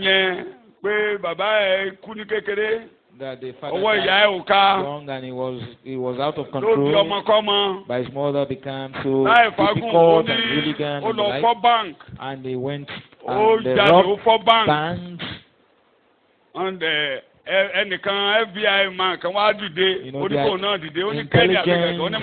of the intelligence units also was in the church. He called that one up as well. That you did the investigation and you put him in prison. And and you declare that it was because of him that God that FBI God asked him to be praying for his salvation, even though he's already in prison. The FBI agent said that. And he continued to pray for him. And he got saved, and they brought the two of them, and the two of them embraced each other. There are no bitterness at all. He prayed for me to be born again, and the two of them were together happy. What concerns? Imagine the president of Nigeria. Only this nation, this nation, America was born with prayer. Ilẹ̀ Amẹ́ríkà àdúrà láti ṣe. Man become born again. Gbàdúrà fún ọkùnrin yóò dẹ̀ rí ìgbàlà. I was just wondering what a man. That this one has got amazing. So lousy and kind of looks somehow. Ìjọba kejì. So the second kingdom, the Cyrus kingdom. The silver kingdom and everything was going down and down. Then later on it became bronze. Then steel or iron and iron is the Roman kingdom or empire, and then later on, you know, iron and clay mixed together. Can they actually go together? No. You know, partly iron, partly clay. Was cut off from a bowl without end, and the image on the feet, and it became powder and was blown forth. And that stone became mighty mountain. And that rock of Jesus Christ that will take over the world. That is in Daniel. So ìpadàbọ̀ Jésù láti wá jọba lórí ilẹ̀ ayé. The coming of Jesus Christ to come and reign on earth. Ìyẹn ní ẹ̀kọ́ ọ̀la. Kó tó jọba yóò wo gbogbo ìjọba ère mọ́lẹ̀. That reigning is tomorrow, but before he does that. Tó bá wọnú ayé rẹ lónìí, gbogbo ère yóò wò. And if he enters into your life today, all images of idolatry will fall. Gbogbo tí Ọlọ́run ò dá mọ́. Whatever God has not created, tí o sí nínú ètò Ọlọ́run fún ayé rẹ, in the plan of God for your life, I will not make your life glorious. Tó bá gbé Jésù, if you call on Jesus and your Jésù lẹ́ẹ̀mẹ́ta, and you call on Jesus 3 times,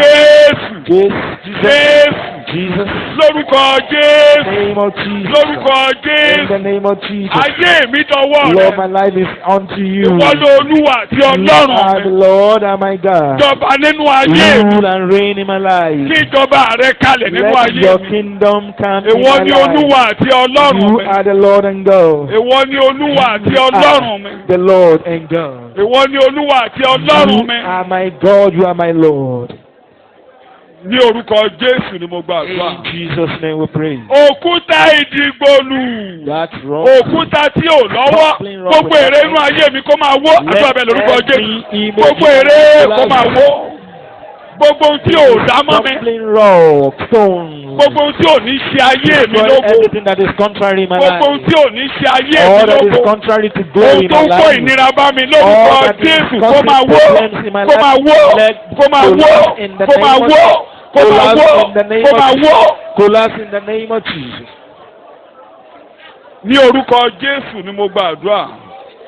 Mo pàṣẹ òkúta ìdìgbòlù kó kọlù wọn padà. Let the stumbling block hit them all. Kíjọba Ọlọ́run kó kalẹ̀ sínú ayé. The kingdom of God can't. Gbogbo tó ń gbógun ti ayọ̀ yín, tó ń gbógun ti àlàáfíà yín, tó ń gbógun ti ìlera yín, tó ń ṣe lòdì sí ètò Ọlọ́run nínú ayé yín. Bí orúkọ Jésù kó dé ìtẹ̀mọ́lẹ̀. I command in the name of Jesus give way. Kó yọ bí ìdá tí ń yọ nínú iná. Help in the name of Jesus. Kí atẹ́gùn gbé wọn lọ. Let the wind blow them away. A ò ní rí wọn mọ́. Never to see them again. Ní orúkọ Jésù mo gbàdúrà. In the name of Jesus I declare.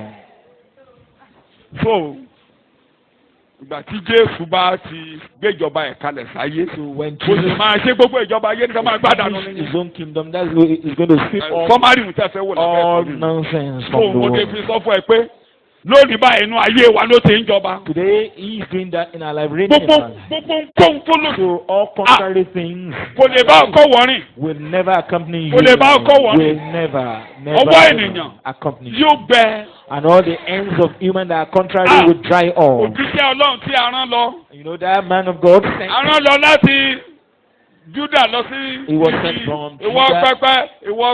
To the altar and he prophesied on the altar. Ọwọ́ tán náà sí yẹn ó gbẹ. Satan pointed against him to attack. Ọwọ́ kọ̀wọ́ tí a bá nà lòdì sí ọkọ rọ̀dà. Dry off. Any contrary hand against you dry off in the name of Jesus. Ọwọ́ ibikíbi lórí ayé rẹ kó gbẹ dànù. May all evil ends against your life dry off in the name of Jesus. Torí Ọlọ́run ò bá ọjà. Because God is not fighting you.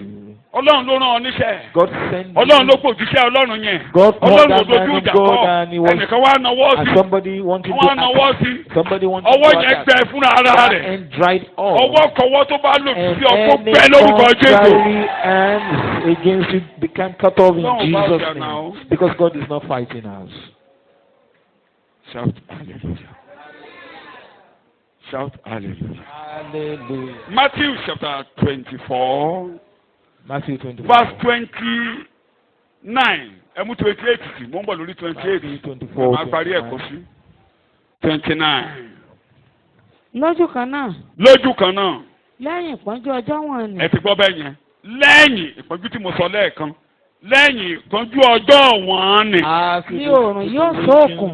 Oòrùn yóò ṣóòkùn. Òṣùpá kì yóò sì fi Shall the ìmọ́lẹ̀ sun rẹ̀ be hàn. darkened? Òṣùpá kì yóò tan ìmọ́lẹ̀ And rẹ̀. the moon shall Àwọn not ìràwọ̀ give yóò the fi light. ojú ọ̀run já sílẹ̀. Àwọn ìràwọ̀ yóò ti ojú ọ̀run já sílẹ̀. Agbára ojú ọ̀run ni a ó sì mì tìtì. Agbára ojú ọ̀run ni a ó mì tìtì. Nígbà náà ni àmì ọmọ ènìyàn yóò sì fi ara hàn lé ọ̀run. Àmì ọmọ èèyàn yóò ṣe kí ni o? The sign of the Son of o heaven. ìpadàbọ̀ Jésù sórí ilẹ̀ ayé. Now the second coming of Tí Jesus gbogbo ojú yóò rí. to the earth that all eyes will see him. Kí ló dé máa mú wá? What will bring him? Mo ti sọ sọmárì ẹ̀ ni pé ó ń bọ̀ wá wó ìjọba. Summary is he's coming here to destroy to the cut the kingdom story of the short. world. Ẹ jẹ́ kí n jẹ́ kó yá. Ẹ̀yin tó ń gbé sórí fọ́nrán point number D ibẹ̀ ni kẹ́ lọ. So we are going to point D right away. Ẹ̀yin tó ń gbé sórí fọ́nrán. All the Gbogbo ìjọ kẹ́rí ẹ̀ should ẹni tó know máa ṣèjọba point nígbà D yẹn. now. Ó ti máa ṣèjọba tó jẹ́ pé àwọn tó fẹ́ràn ìjọba ẹ̀ You tó know, láìsí ẹ̀. he was going to reign and so many people will get fascinated by his Gbogbo ìgbà government. máa àwọn ẹ̀rá àwọn sákófà ṣe pé bẹ̀ náà ti ń jẹ́. You know, you Àwọn always àdìtẹ́nídìí get yìí. sycophants that always Eo. try Àwọn kan wà báyìí tán ń jẹ níbi in ìjọba tó wà lóde anything Nàìjíríà. devilish. Now the current government, for instance, some people are really benefiting and feeding fat. Kò sí nǹkan tó lè ṣẹlẹ̀. So Irú ìgbà tí ọba wa tó jẹ níjọsí ìjọba nípínlẹ̀ Ọ̀ṣun. you know the Àwọn previous, kan máa ń lọ sí the káwọn one lóṣooṣù. our previous Bí governor. ẹgbẹ́ ni òṣìṣẹ́ òṣèré gbà kan. There are some that go Àwọn kan lọ ń to gba owó. council, local government headquarters every Ilé ìtajà month jẹ́ lè and bí they will ìlẹ́bàá ilé. collect money. Àwọn kan wá ń gba owó Like the níbẹ̀. one Ẹ̀mí tó ń ṣiṣẹ́ near òwò us gbà. where they live. Àwọn yẹn ló máa Even though the káàkiri workers pé are not getting money, Arẹ́gbẹ́dá. there are some that are going there Wọ́n every gba month and owó getting money níbẹ̀. because Monthly. were campaigning that his government was Kí ni mo good, so pè? they get paid as when due. So àwọn While ní- the àwọn regular àdìtẹ́nídìí workers nígbà are not tí ẹni bá ń ṣe ìjọba. getting money. Gbogbo wọn á ti ká gbogbo ayé. So definitely Ṣé Antichrist ìgbà has his tí own àwọn team. ọ̀run bá bá ìjọba And jíjà so- fún ọdún mẹ́ta. When the heaven is now fighting his kingdom for 3.5 years, Wọ́n á ti pe àwọn dùn. he will call out the Jews Ẹni tó ń bá wa jà yìí. that this one fighting us. Àwọn yẹn á ti sọ fún bí wọ́n ṣe mọ̀ pé a máa bí Jésù ní Bethlehem. They will explain Bẹ́ẹ̀ ló ṣe why máa wá. Wọ́n á ní ẹ wá ìwé mímọ́. the way the people get Wọ́n to ti know ló ń that bọ̀ Jesus wá is going to gbàjọba. be born in Ṣé ń fẹ́ Hẹ́rọ́dù nígbà yẹn? There will Kò be fẹ́ some gbàjọba people lọ́wọ́. that will be dedicated to that. Àbí They will bẹ́ẹ̀ tell kọ́? him every story Bẹ́ẹ̀ and náà ni detail. aṣojú onífẹ́kẹ́ gbàjọba ní. They would now prepare to Pé bó náà receive ṣe máa anybody bó ló máa taking sọ̀kalẹ̀ over sí. government. Bó ló máa from- sọ̀kalẹ̀ sí. So they will be Tó asking máa where exactly is he going to lé land. ìṣógun nìyẹn. And that's what's going to lead to the war. Wọ́n wá ka Bíbélì fún. And they will read the Bible to him and let him know all the Pé stories and ó máa details. sọ̀kalẹ̀ That sórí is òkè going to Ólífì. actually descended on the Mount Níbi tó ti Olive, gòkè lọ. where he rose the other time. Pé bẹ́ẹ̀ ló ti máa sọ̀kalẹ̀. That he will descend to the same point. So gbogbo wọn wá ṣètò bọ́n ṣe máa ṣe. So they will see Military and they power tó ń lọ nú ayé nísìnyí. stockpile so many weapons and arsenals. Ogun yẹn ni wọ́n múra dé. You know, they are actually preparing already with all the inventions in How the are military, you? the military hardware Bọ́ọ̀ and all yìí that. tó ń sorí bí orí àtẹ̀tẹ̀ yẹn. You know, the one that Sẹ́mu pé ó is ti rọ̀ báyìí.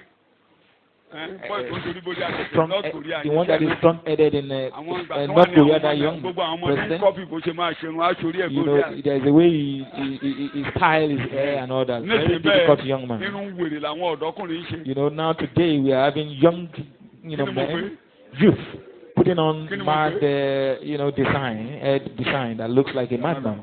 That's the design for them in this generation. Bí wọ́n ṣe ń design náà afẹ́fẹ́ kókòrò náà ń design kóbìnrin. Wọ́n á gbà mí wọ́n á ní kóbìnrin máa ṣí àyà sí fún wa. You know, Wọ́n á ní they kó will ṣí tell wọn sí. ladies to Nínú also afẹ́fẹ́ open tí wọ́n up ti ń their design chest aṣọ and tẹ́ all ń that. wọ̀ yẹn. Inú afẹ́fẹ́. You know, everything is inspired from the spirit world. Ẹ̀mí sí ni. It's an inspiration. Ìyẹn làwa ṣe ń gbẹ́sẹ̀ balẹ̀ fún. And that is why we here are standing our ground that we will not allow it.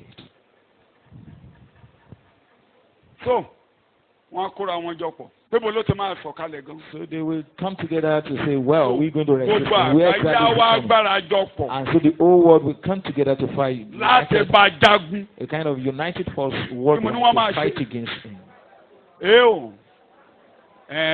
Onísọtẹ́lẹ̀ ti sọ. Now the prophet has earlier said that.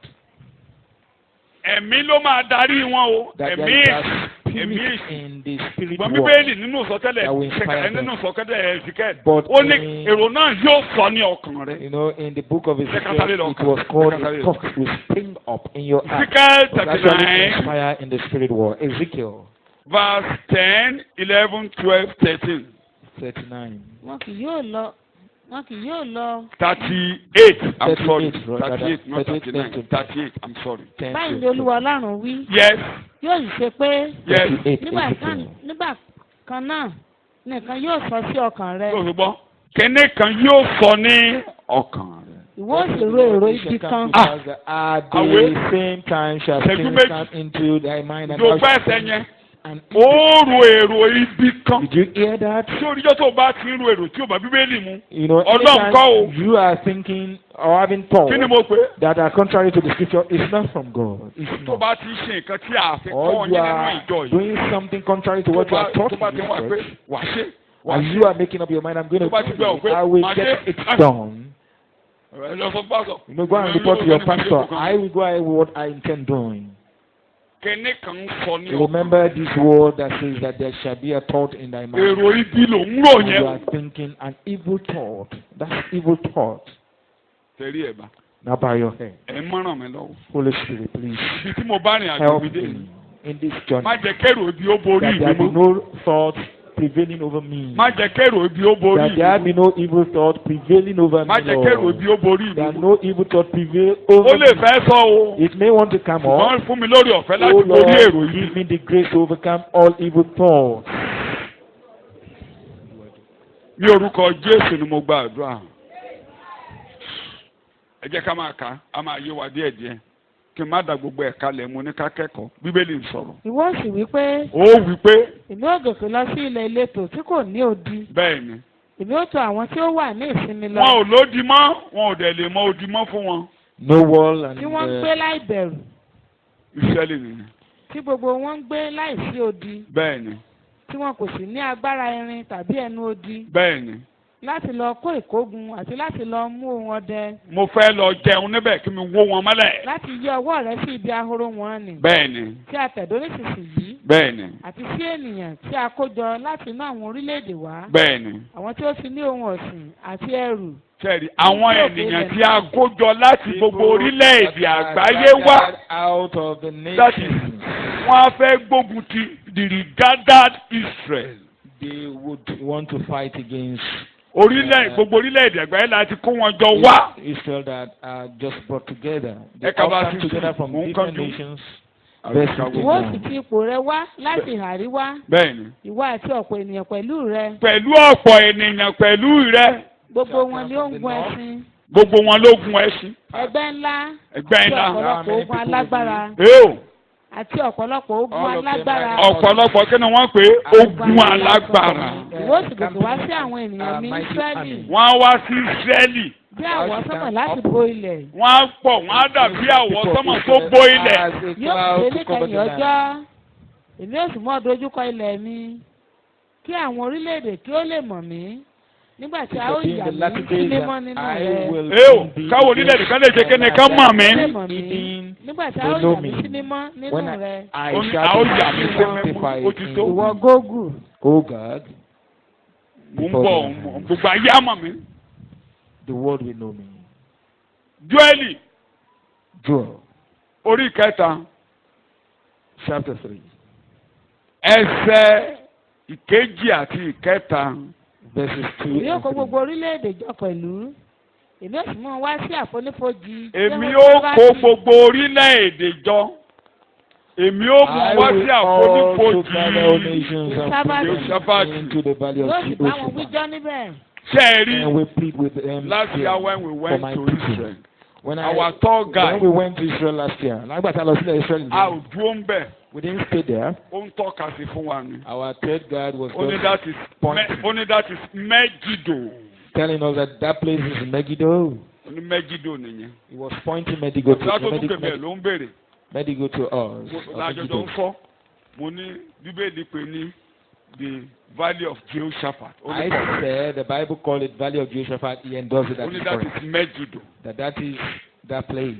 Ó níbi tí ogun tó kẹ́yìn láyé ti máa jà ní. And that is where the last world war. So kì í ṣe erémọdé. Megiddo wà It's bẹ́ẹ̀. not a joke. There is real life with my korokoro. Megiddo that I saw. Mo dórí òkè Olífì. I got to the Mount of Olives as well, and I saw it with my own eyes. Wọ́n ti ẹ̀ ṣe torí bẹ́ẹ̀ ni ibẹ̀ ni Jésù jókòó ibẹ̀ ló ti. You know, it was the place where Jesus wọ́n sat. kó ibẹ̀ orí òkè Olífì yẹn ni wọ́n kó ibẹ̀ ni wọ́n kọ́ bàbá wa tí ń bẹ lọ́run. And they put our wọ́n Lord kọ́ ní gbogbo èdè àgbáyé there pátá. in all languages of the Ìgbà world. tí mo wá ti Yorùbá lọ. So I checked for bàbá wa tí ń bẹ lọ́run. Yoruba language there, and I can see it written in Yoruba gbogbo èdè tongue. àgbáyé. All languages in the world were represented. So kò ń ṣe ìtàn akátá So tí it's a fi not ọgbọ́n kọgbọ́n gbà just kalẹ̀. you know a So fake wọ́n lọ ọbẹ̀ news lọ́jà. or story. Wọ́n á kóra wọn jọ So they're going to gather together sí Megiddo. and they will gather there in Mo bá Megiddo débẹ̀. to fight. Joel ló pè ní the valley of Jehoshaphat. Joe called it the valley of Torí Jehoshaphat. òkèèrè yóò pèsè méjì anyinigodo kan yóò wá wà. Ajinigodo yẹn náà You fi know pè ní that there is yẹn ni wọ́n fi pè valley ní somewhere. ogun Amagedoni It was tí a jà ní called valley of Megiddo. the war of Èdè Megiddo yẹn náà fi pè ní ogun Amagedoni the valley ogun tó máa kẹ́yìn of láyé. Megiddo and the last Tábà ti gbọ́ àwọn president of pé all Amagedon world ti dé ìfìtà Amagedon. people will be Amagedon talking ni about Armageddon and ogun the ọmọ orílẹ̀-èdè song of other. àgbáyé. You know, it means tán máa kórajọpọ̀ láti wá bá Ísírẹ́lì jà. United tán Nations máa force wá bọ́ lórí ogun or ọ̀run jà. whatever that will come together to Jésù fight. tó ń bọ̀ ni wọ́n máa The gbógun tì. Israelite and to Tani mo ní fight wọ́n máa gbógun tì. the captain of the host of heaven, Jesus Christ. Òun náà máa gbógun tì. They will come to fight him. Ọlọ́run ní kán fún un láàyè. God says, give me a space. Ẹ̀dẹ̀ ẹ̀ka Jòsẹ́fàtì ẹ̀ka Jọ́ẹ̀lì yẹn. You may read the book of Job that we just talked yóò sì about. bá wọn wíjọ́ níbẹ̀ nítorí àwọn ènìyàn mi. Sọ̀yìnbó ẹ̀ mú ń bọ̀ wá wíjọ́ torí ènìyàn mi torí Ísírẹ́lì. With Àti them nítorí Ísírẹ́lì. there I want for to my deal with them. people and I for want to my deal with them. heritage Israel. In other Àwẹ̀ words, I will fight them and teach Ọlọ́run them ò fún lessons. bẹ́ẹ̀ dọ́là. God Anybody- is waiting for that. Ẹni bá fi ọrẹ kí làá ó fi ṣe. And he's still doing that today, that anyone that curses you today will be cursed. Ọlọ́run kó bẹ́ẹ̀ dọ́là. He remains on Wọ́n ń the ṣe principle. o lè ṣe Ísírẹ́lì níbi gbé o. You cannot just up Israel from. Tí dọ̀là ló dúró má fọwọ́ kan. Touch not Má my ṣe. anointed and do my prophet no harm. Kì í ṣe pé Dáfídì yọ̀dẹ. David wasn't Ó fi dúra rẹ̀ stupid. ní. He was. Pé èmi ò ní fọwọ́ kan. He understand that I will never touch the anointed of the Lord. He understand the Mi principle. ò jẹ́ kọ́lọ́run bá mi jà. So I won't allow God to fight me. Tó bá ti gbógun ti àwọn èèyàn So if you are a tide that has been, kicking against the minister of God, watch it. Òun náà fi ní. Mọ̀mọ́ ṣe pè ní kí ẹ o. So do not Béèyàn curse. fún ọ. Béèyàn lu àfọ̀ṣẹ́ lé ọ lórí. And Wọ́n if ṣe pé o. anyone even brings Mama a ṣe charm pé o. or whatever to curse you, Mama dáwọn don't lóhùn o. return it. You don't have to say anything. Bí èdè Yorùbá wọ́n lè pè é lá. Béèyàn gún gbèsè pèlè kò lè ràn ọ́ kò You ràn know, ọ́. it's like by the way people that cause costly will never come. Àwọn original àṣẹ ó wà níbi tí mo ti wá. You know, we know all these magics and charms from where I came from, and the one that is so original that people know. But Original àṣẹ. all those charms, Kò dẹ̀ lè ràn ọ́ kò lè and ṣiṣẹ́. they are strong as they are, they cannot work against you. It will fail when it comes. Kò lè ṣiṣẹ́. It won't work. Ẹsẹ̀ kẹsàn-án. ẹ kéde èyí láàrin àwọn kèfèrí. Ẹ ya ogun sí mímọ́. Ẹ jí àwọn alágbára.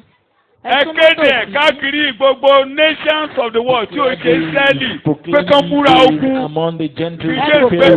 prepare war. The mighty men. Prepare war. Ẹ múra ogun o. You should be ready for war. Ẹ máa bọ̀ wá jà. Let all the men of war draw near to fight. Ẹ fi irin ọkọ̀ ìtúlẹ̀ yín rọ idà.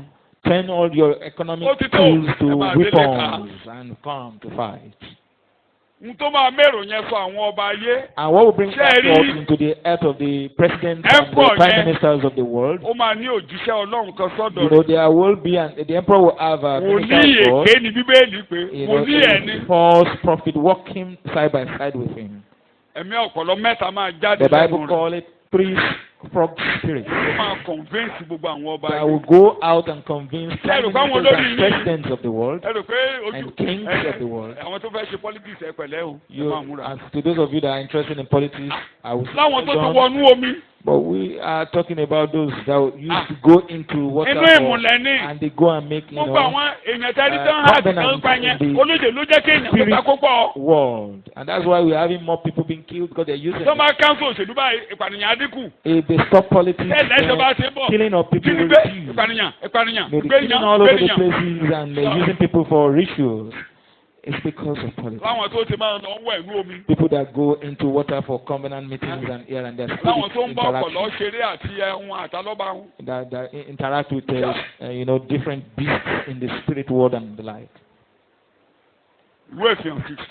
Revelation chapter 16. Let's read about the spirit of frogs. Revelation chapter 16. That spirit will bring them together. So fighting is not just ordinary spirit. Revelation 16.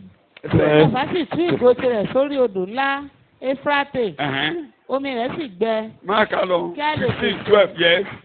Kí a lè pèsè ọ̀nà fún àwọn ọba àti ìlà oòrùn wá. Yes. Mo sì rí àwọn ẹ̀mí àìmọ́ mẹ́ta bí ọ̀pọ̀lọ́. Ẹ̀mí àìmọ́ mẹ́ta bí kí ni wọ́n pè é? Bí ọ̀pọ̀lọ́. Wọ́n ti ẹnu dragoni náà àti ẹnu ẹranko náà. Wọ́n ti ẹnu ẹranko náà jáde. Àti ẹnu wòlíì èké náà jáde wá. Àwọn wòlíì èké rẹ̀ mẹ́ta lọ́kan èṣù. Mẹ́ta lọ́kan. Nítorí ẹ̀mí èṣù nígbà tó ìjọba yẹn. Àwọn mẹ́ta lọ́kan ló máa ṣèjọba ní ọdún méje yẹn. Bí mẹ́ta lọ́kan ṣe wà lónìí, mẹ́ta lọ́kan máa ṣèjọba. Kí ni mẹ́ta lọ́kan? Èṣù, nítorí ẹ̀mí èṣù dragoni àti wòlíì èké. Dragon and the false prophet. So ẹ̀mí mẹ́ta jáde lẹ́nu ẹnìkankan. Ẹ̀mí èṣù ni wọ́n. Ṣé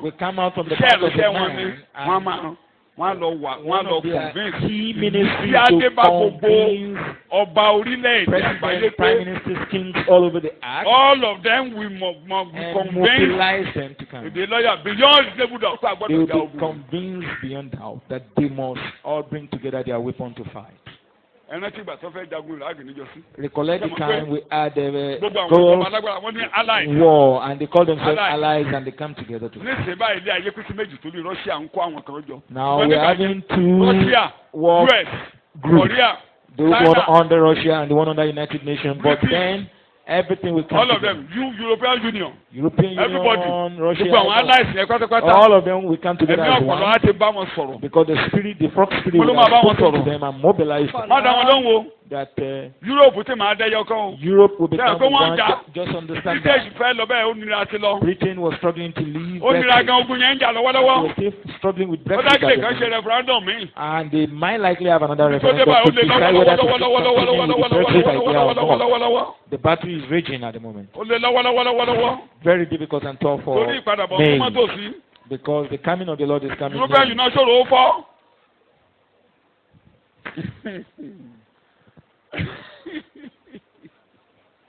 Ó bá ti dédé rí mi mo ṣe wà yìí àwọn ará ilé mi gan. Professionally, when you see me, iPad mi with my iPad, I do get alerts from BBC and CNN. Àwọn fóònù pẹlẹbẹ tí wọ́n ṣẹ̀ṣẹ̀ fún mi lẹ́nu ọjọ́ mẹ́ta yìí. And the smartphone I just got. Mo máa gbà láti ABC News. I do get the alert for ABC News, CNN. Máa gbà láti BBC. BBC. Àtẹ̀dún tún. And once the alarm comes up. tí mo bá tó bá jẹ́ pé mi ò tán tí mo bá fẹ́ wò bá mi ò ráyè wò ní báyìí mi ò ráyè. Now, if I have the chance, I do. For about 2 weeks, I've been busy. I do not have the time. So me, I don't come. I do remove them because I do not have time at the moment. But sometimes I look up, and because they talk about things that we are discussing in the scripture, so I do read to follow what is going on and match it to the scriptures. So the spirit goes out. We go out to influence. So is one spirit.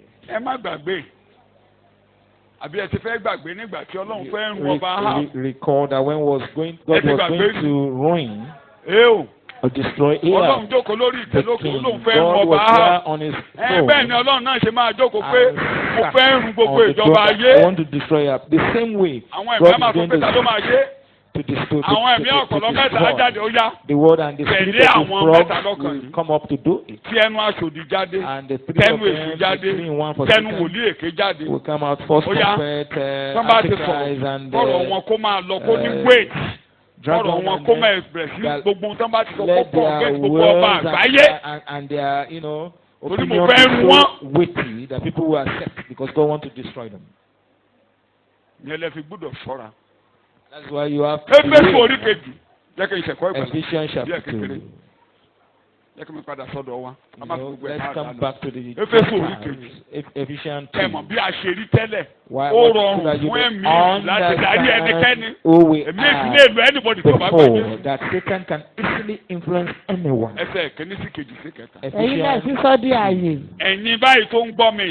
One. Yes. And you are those of you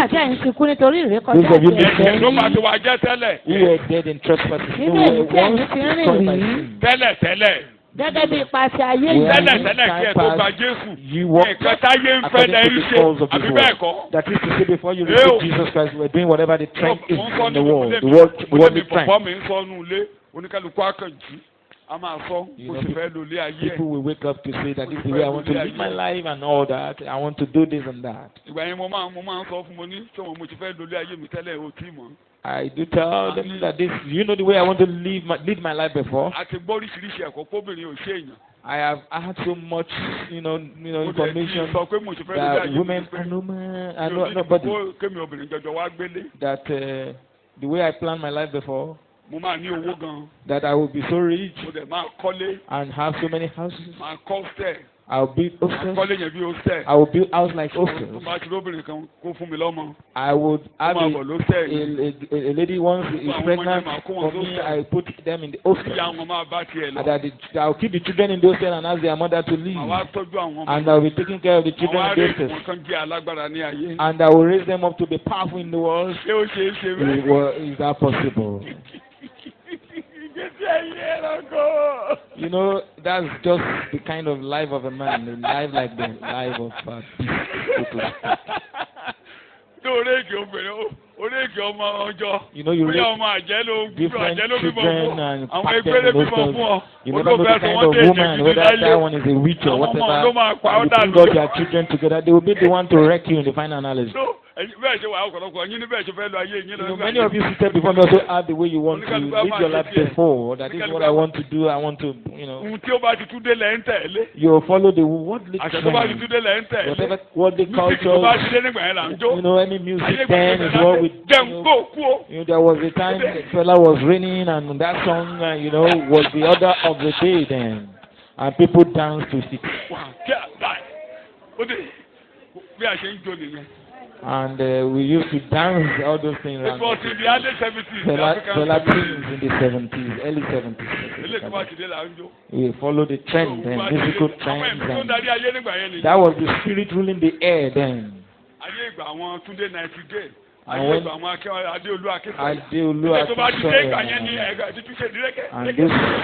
these musicians will follow them then. They've been doing the tapping and the Jerry Collins since when I was in primary. In the 50s. It's even in the 50s rather. The one I lived with, in 1961, she went to spend some time to study abroad, and she loves me so much.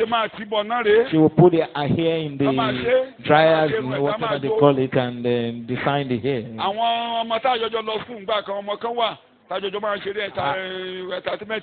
And there was one child that we used to play together at the end of the year party.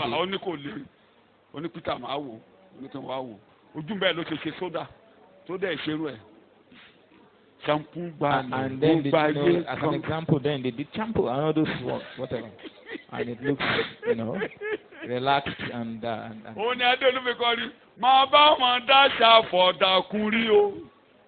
one of the musicians then sang about all the kind of things they do with the air in those days. All these, that you claim to do is not new. It's been for a long time. How about those days when they use all those dyes and then eyelids and all those things have been for so long?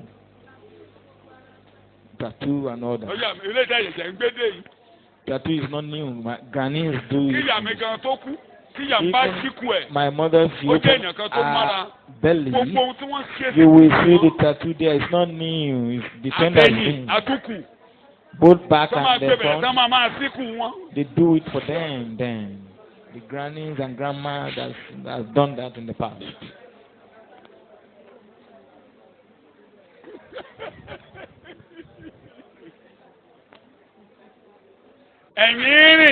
Gẹ́gẹ́ bí ipa ti ayé. You work according to because of this world. Ibi tó ti ń pàṣẹ wá gẹ́gẹ́ bí aláṣẹ agbára ojú ọ̀run. Ojú ọ̀run ni wọ́n ti ránṣẹ́. Ẹ múra. All these things is inspired from the spirit world. Bleach, go naked and all that. From the hair. Now the trend again is don't go with your brazier and all that again. There was a time it came that they should open their navel and all those inspirations has been. They were inspired from the spirit world. The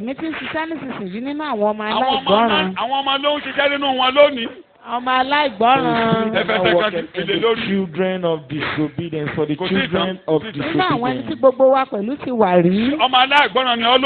And now as you are a child of disobedience today, beware.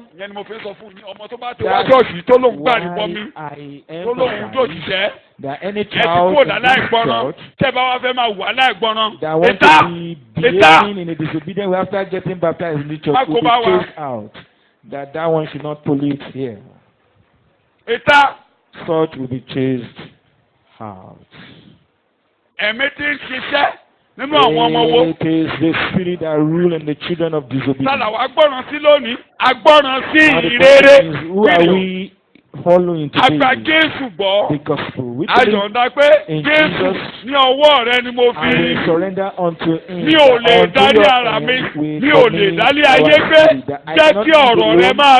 can't direct my life alone. Let your word direct me.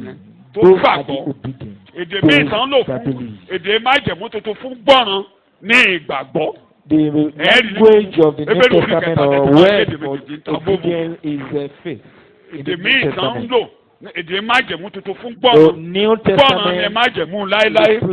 Ìgbàgbọ́ ni májẹ̀mú tuntun. For obedience. Kí ni mo pe májẹ̀mú tuntun? Ìgbàgbọ́. Faith in the New Testament. We call it faith. Fún àwọn ọmọ aláìgbàgbọ́. So we call them those that are unbelievers. The spirit that drives those that are unbelievers. The Bible says that before, and this spirit will now come up again. And will lead them to that war. You know, that's how their life has been ever since. They've been directed by the same spirit. When I was a youth, that I did not want to have a girlfriend. I did not want one because I want to go for education. So I don't want to do anything until I. It's not that I'm not, I did not fancy ladies, but I want to study. And I want my parents and the sponsors to support me. So it's not because I'm born again. It's not because I'm a saint. But so hard as I try to be only in code, but the spirit of disobedience taught me. My seniors, for instance, packaged me. And they taught me how I can go to, brothers, go for that they will not have pregnancy. A prostitute will not bring pregnancy. After they taught me and lectured me, then I became fired up and I absorbed the teachings. I accepted the teachings and lectures and I got caught in the well.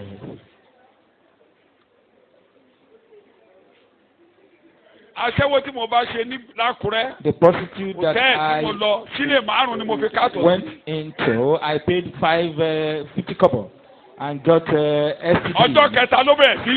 I started having STD just 3 days after. It was a Wednesday. I went in there Wednesday before I left. I went there to have fun before going to my village where I work.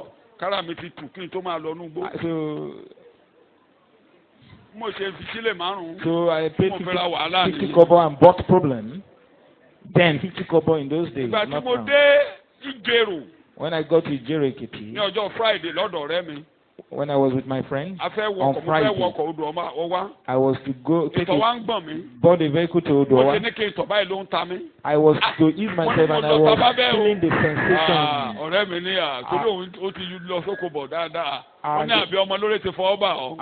And my friend told me that it looked like you've caught the STD already. I returned it to him that don't tell me that. By Saturday morning, it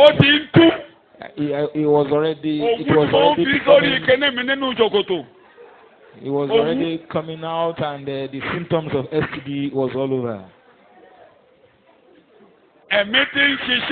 Nínú kí ni mo pè é? Nínú èyí tí gbogbo yín ti wà rí.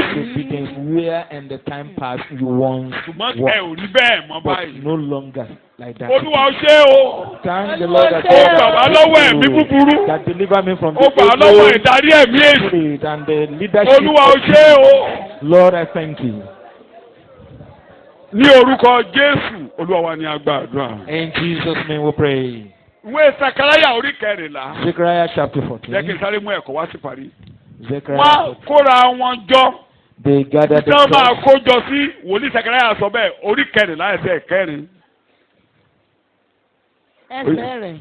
yóò sì dúró lé ọjọ́ náà lórí òkè Ólífì. Nígbà tí Jésù bá ń bọ̀, ẹsẹ̀ rẹ̀ yóò dúró ní orí òkè bo. Òkè yẹn á fọ́ sí méjì. Yóò wà níwájú Jerusalem ní ìlà oòrùn. Òkè Ólífì yóò sì là méjì sí ìlà oòrùn àti sí ìhà ìwọ̀ oòrùn. Àfonífojì ńlá yóò wà. Àfonífojì ńlá yóò wà. Ìdajì òkè náà yóò sì sí sí àríwá àti ìdajì rẹ̀. Ó ti tó. Nígbà tí Jésù bá gbogbo àwọn yẹn á ti kóra àwọn jọ wọn bọ̀ wá jagun. So when they all gathered to fight, gbogbo wọn á ti kóra àwọn jọ. They will come together. Jésù náà máa wá máa bọ̀. And Jesus will also ẹni ìràpadà. Come to join. Àwa ẹni ìràpadà yẹn mo ti kà lẹ́ẹ̀kan. Àwa ló máa wọ aṣọ funfun. And we the redeemed will be the one to wear white. Akọ adé púpọ̀ we will wear white linen and he will also wear one. And he will have several crowns on his head. Àgbà ìjọba lọ́wọ́ wọn. And after that war, he is going to take over the kingdom from them. So meet me tomorrow for details on that. Bàbá mi nínú Olúwa ti kọjá lọ. Late Pastor Elton, ó máa ń kọ́ wa tó bá ti ń ṣẹ̀kọ́. And you don't tell me I'm not a Briton. I serve in Nigeria. So Pastor Alton will tell us that rule in Nigeria. ẹ̀mí iṣẹ́ ọmọ Nàìjíríà o. I rule èmi á ṣe ìjọba tèmi ní Nàìjíríà bí ọmọ lóyìnbó ní bí á pè mí ara lóyìnbó Nàìjíríà lè ní adé ṣe ìjọba. He was the wife and the man was very in Òkè Omi road Àbòdòmíró and they had only one lady, I mean only one girl child that is about, I mean over 80 or 90 now. Miss Ruth Elton. And the name is Miss Ruth Elton. It's not she wasn't married or through, I mean she has not married. And she speaks Ijesha fluently. She was the one that wrote the Bible in Ibira tongue. And if Ibira read the Bible today, it was made possible by Ruth Elton.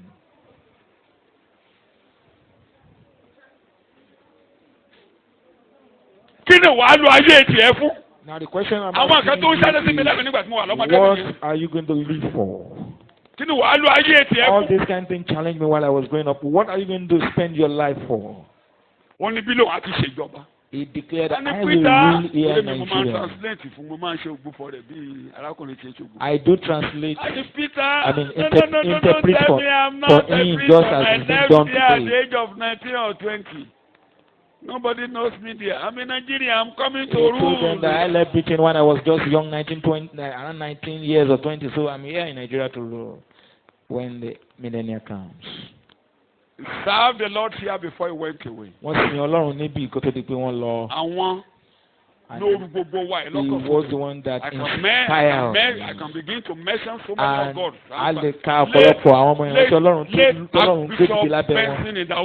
For instance, Bishop Idausa, we do meet together in his house. So many ministers of God. So many ministers of God. The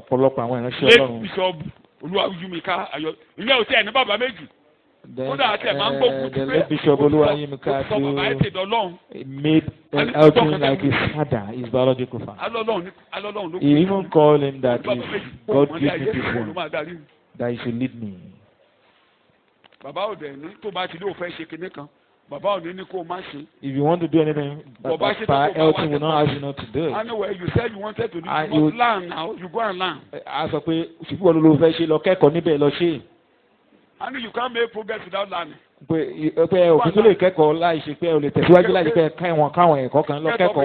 Get up again.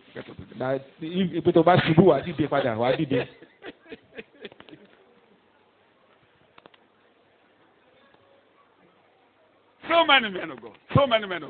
And ọ̀pọ̀lọpọ̀ ìránṣẹ́ Ọlọ́run ló dìde lára bàbá. In the north, people in the north. Nílẹ̀ àríwá gan-an wọ́n dìde tó yẹ kí wọ́n jẹ́ ìránṣẹ́ Ọlọ́run. One man came in 1974 when I was a young man. Ọkùnrin kan wá ní ọdún 1974 nígbà tí mi sì jọ ìgbéyàwó tó bá wá. Today I was a bachelor. Ilé mi náà máa ń dé sí. Ilé mi náà they used to stay with me then. So wọ́n ló wá láti Zuru local government. Bá a ṣe dé fellowship náà sọ pé Zuru. The person came from Zuru local government in the north. And he lodged with me. He was the one that told me lots of things about the north. God was training me for the ministry. He would tell me, Brother Peter, God is training me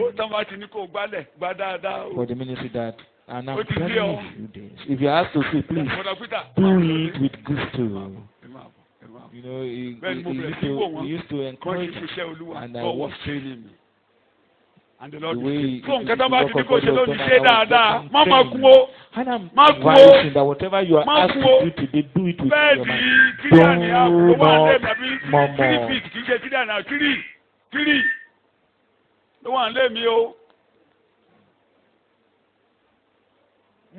Don't single seater méjì. 3 seats, single seater. Table kan àti chair kan. 2 single seater, 1 table, 1 chair. Mo tẹ̀ ní stove tí mo fi ń dáná, mo tẹ̀ lè máa da iṣu máa ń kọ́rọ́ máa bẹ́ẹ̀ bẹ́ẹ̀ dì mí nígbà yẹn. Torí mo lè máa dáná. To cook.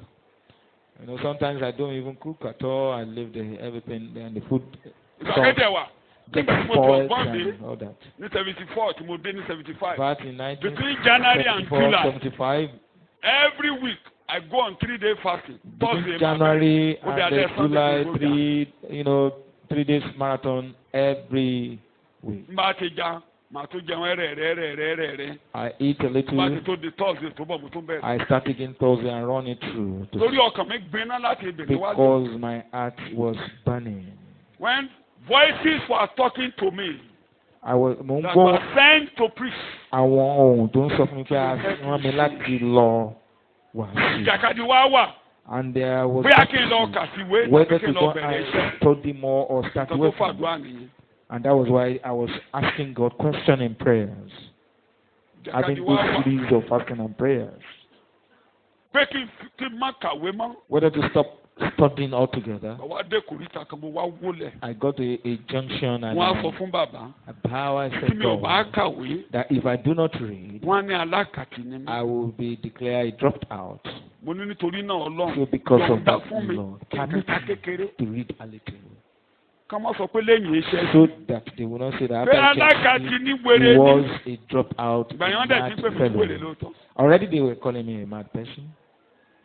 nǹkan tó fàdúrà nígbà yẹn. That was why I went into those series of Ọlọ́run ló wá ṣe. prayers every week. Ọlọ́run á gbà ọ́ láàyè. And God answered that I will permit you. tí mi ò fẹ́ kàwé sílẹ̀ fi. That was why I didn't go further in education ṣé màá gbà ọ́ after láàyè ṣé o getting fẹ́ that kí mi gbà ọ́ láàyè. certificate then. mo ní tó bá lè gbà mí láàyè. And I said, God, if you do tí mo bá permit me parí ẹ̀. to go for this tertiary education Láyọ̀. after that, Ọlọ́run tó wù kí if n I'm mú done jáde. successfully, whatever come my mo ní mi way, ò lọ bí kíbi I mọ́. won't go mo for ní that. gbogbo ilẹ̀kùn tó wù kó máa ṣí After nígbà that yẹn. tertiary mo ní education, kó jẹ́ ìdánwò mo ní mi ò ní tẹrí bọ̀bẹ̀. I told God that let I any said, door sọtẹ́lẹ̀ gan ni mo ń open, sọ. even if it's temptation, I will not ó look dẹ̀ at jẹ́ it. ìdánwò. And it did happen that we I were got 14 tempted. in class. If there is anybody that does not have a degree. Gbogbo àwọn tá a out ṣe of mẹ́rìnlá la wà ní kíláàsì nígbà yẹn. 11 of them went to US. Mọ́kànlá ló lọ sí tọ́ba rẹ̀ nìkan tí ò lọ. Amẹ́ríkà. is Peter Owoeye. Tó ní gbogbo wa tán lẹ́nu tí ò lọ nìkan ní Pastor Peter Owoeye. bí mo ṣe ṣe tán báyìí mo dìde ní yàrá. And so when I mo káwọ́ sókè mo ní mo bọ́. when I completed that tertiary Mo ní education, bàbá, I lifted I'm my going hand to and fulfill my I'm free ministry. and now I want to fulfill my tó bá lóhunkóhun tó tì mí. and that if there's anything kì í pushing, ṣe èsì ni kì í ṣe wọ. it's of the devil, not torí oṣù méje ni mo fẹ́ gbàwé àti. because it was 7 days weekly marathon. 7 months. 7-month weekly marathon.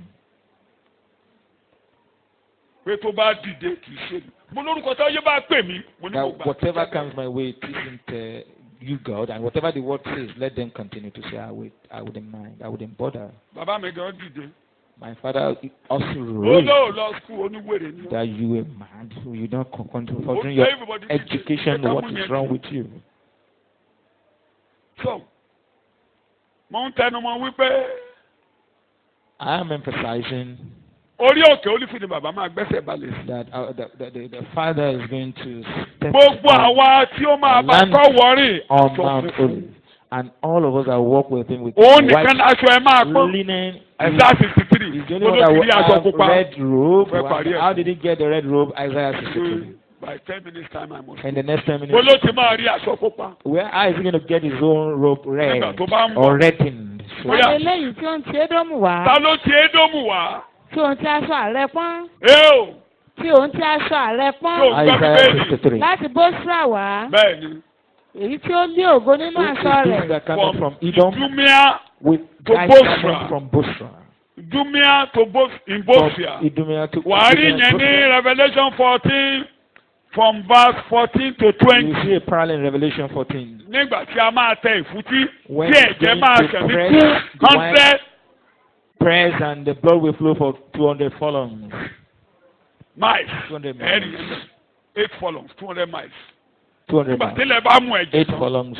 tó bá mú ẹ̀jẹ̀ àwọn ológun yẹn tán After action lórí ilẹ̀. infiltration, then infiltration, excess flow. kí ló máa mú ẹ̀jẹ̀ wá. And what will bring the blood? ẹni tó ń bọ̀ ó lé mi ní. And he said, Nítorí kí ni aṣọ rẹ̀ fi pọ́n? kí ló dé why tí is it that why is it tí that tiẹ̀ ń man pupa tó lẹ́jẹ̀ tí gbogbo àwọn ológun is funfun. ready? Tí aṣọ rẹ̀ wọ́n ní sí dàbí èyí tí a tẹ̀ nínú ohun èlò iṣẹ́ tó ìfúntí lọ ṣe wáìnì. nìyẹn. ó That lọ ṣe when Èmi they nìkan are ti tẹ ohun èlò ìfúntí wáìnì. pressed, Jack to, and Phil. they do the wine ẹ press. jẹ́ kí n fi jáàkì ẹ̀gẹ́ tẹ̀wọ̀n pé tẹ̀ bá gbé ẹ̀gẹ́ yín sínú jáàkì tẹ̀ bá jáàkì bẹ́ẹ̀ gbogbo mi inú àṣekẹ́ ni.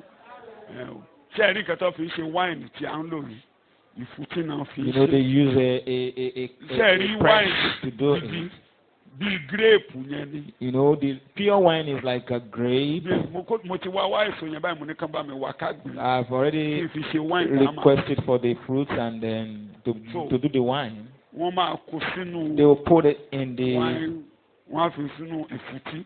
In the wine press or cup, the fruit juice and the package and the jars will be hot and then the clean one comes out.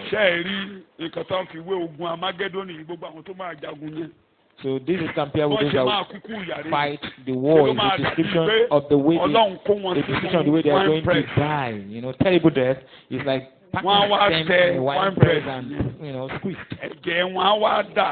That their blood will keep flowing and it will be in excess of the population that flew for 200 miles. And God is already preparing the beds as prophesied. Baba wrote a tract that these kind special virtues are multiplying. And they are the beds that will eat the flesh of humans and we call it the feast of the living God. And the Israelites will bury so many calves for 7 good months.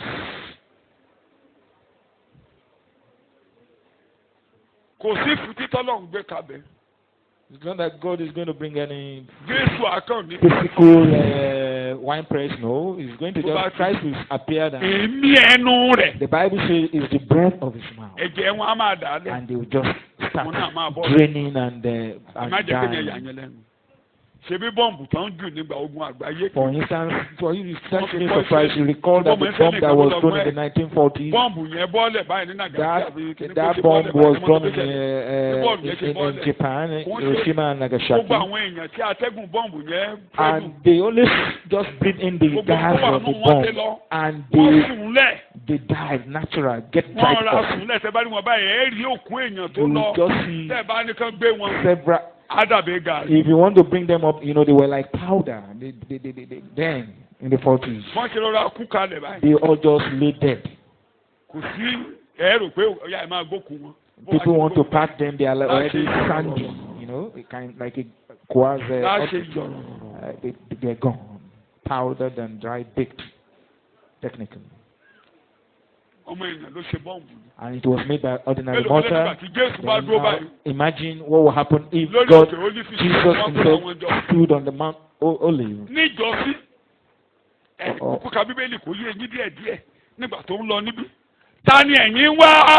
You recall the other time when they were to arrest him, he came up and said, "Who are you looking for?" And the Bible says they fell down under His anointing.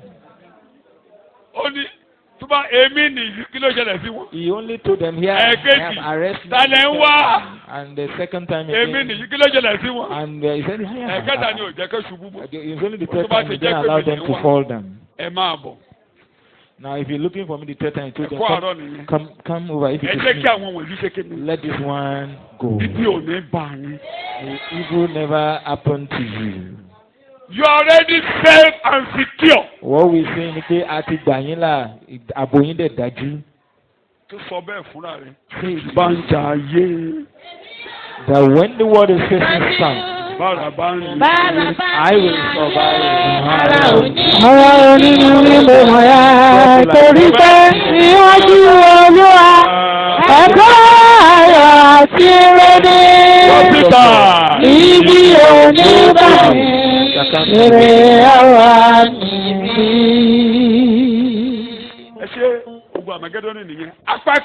So that's about Armageddon war, and then the second part. When no Matthew 25, the Israelites were now the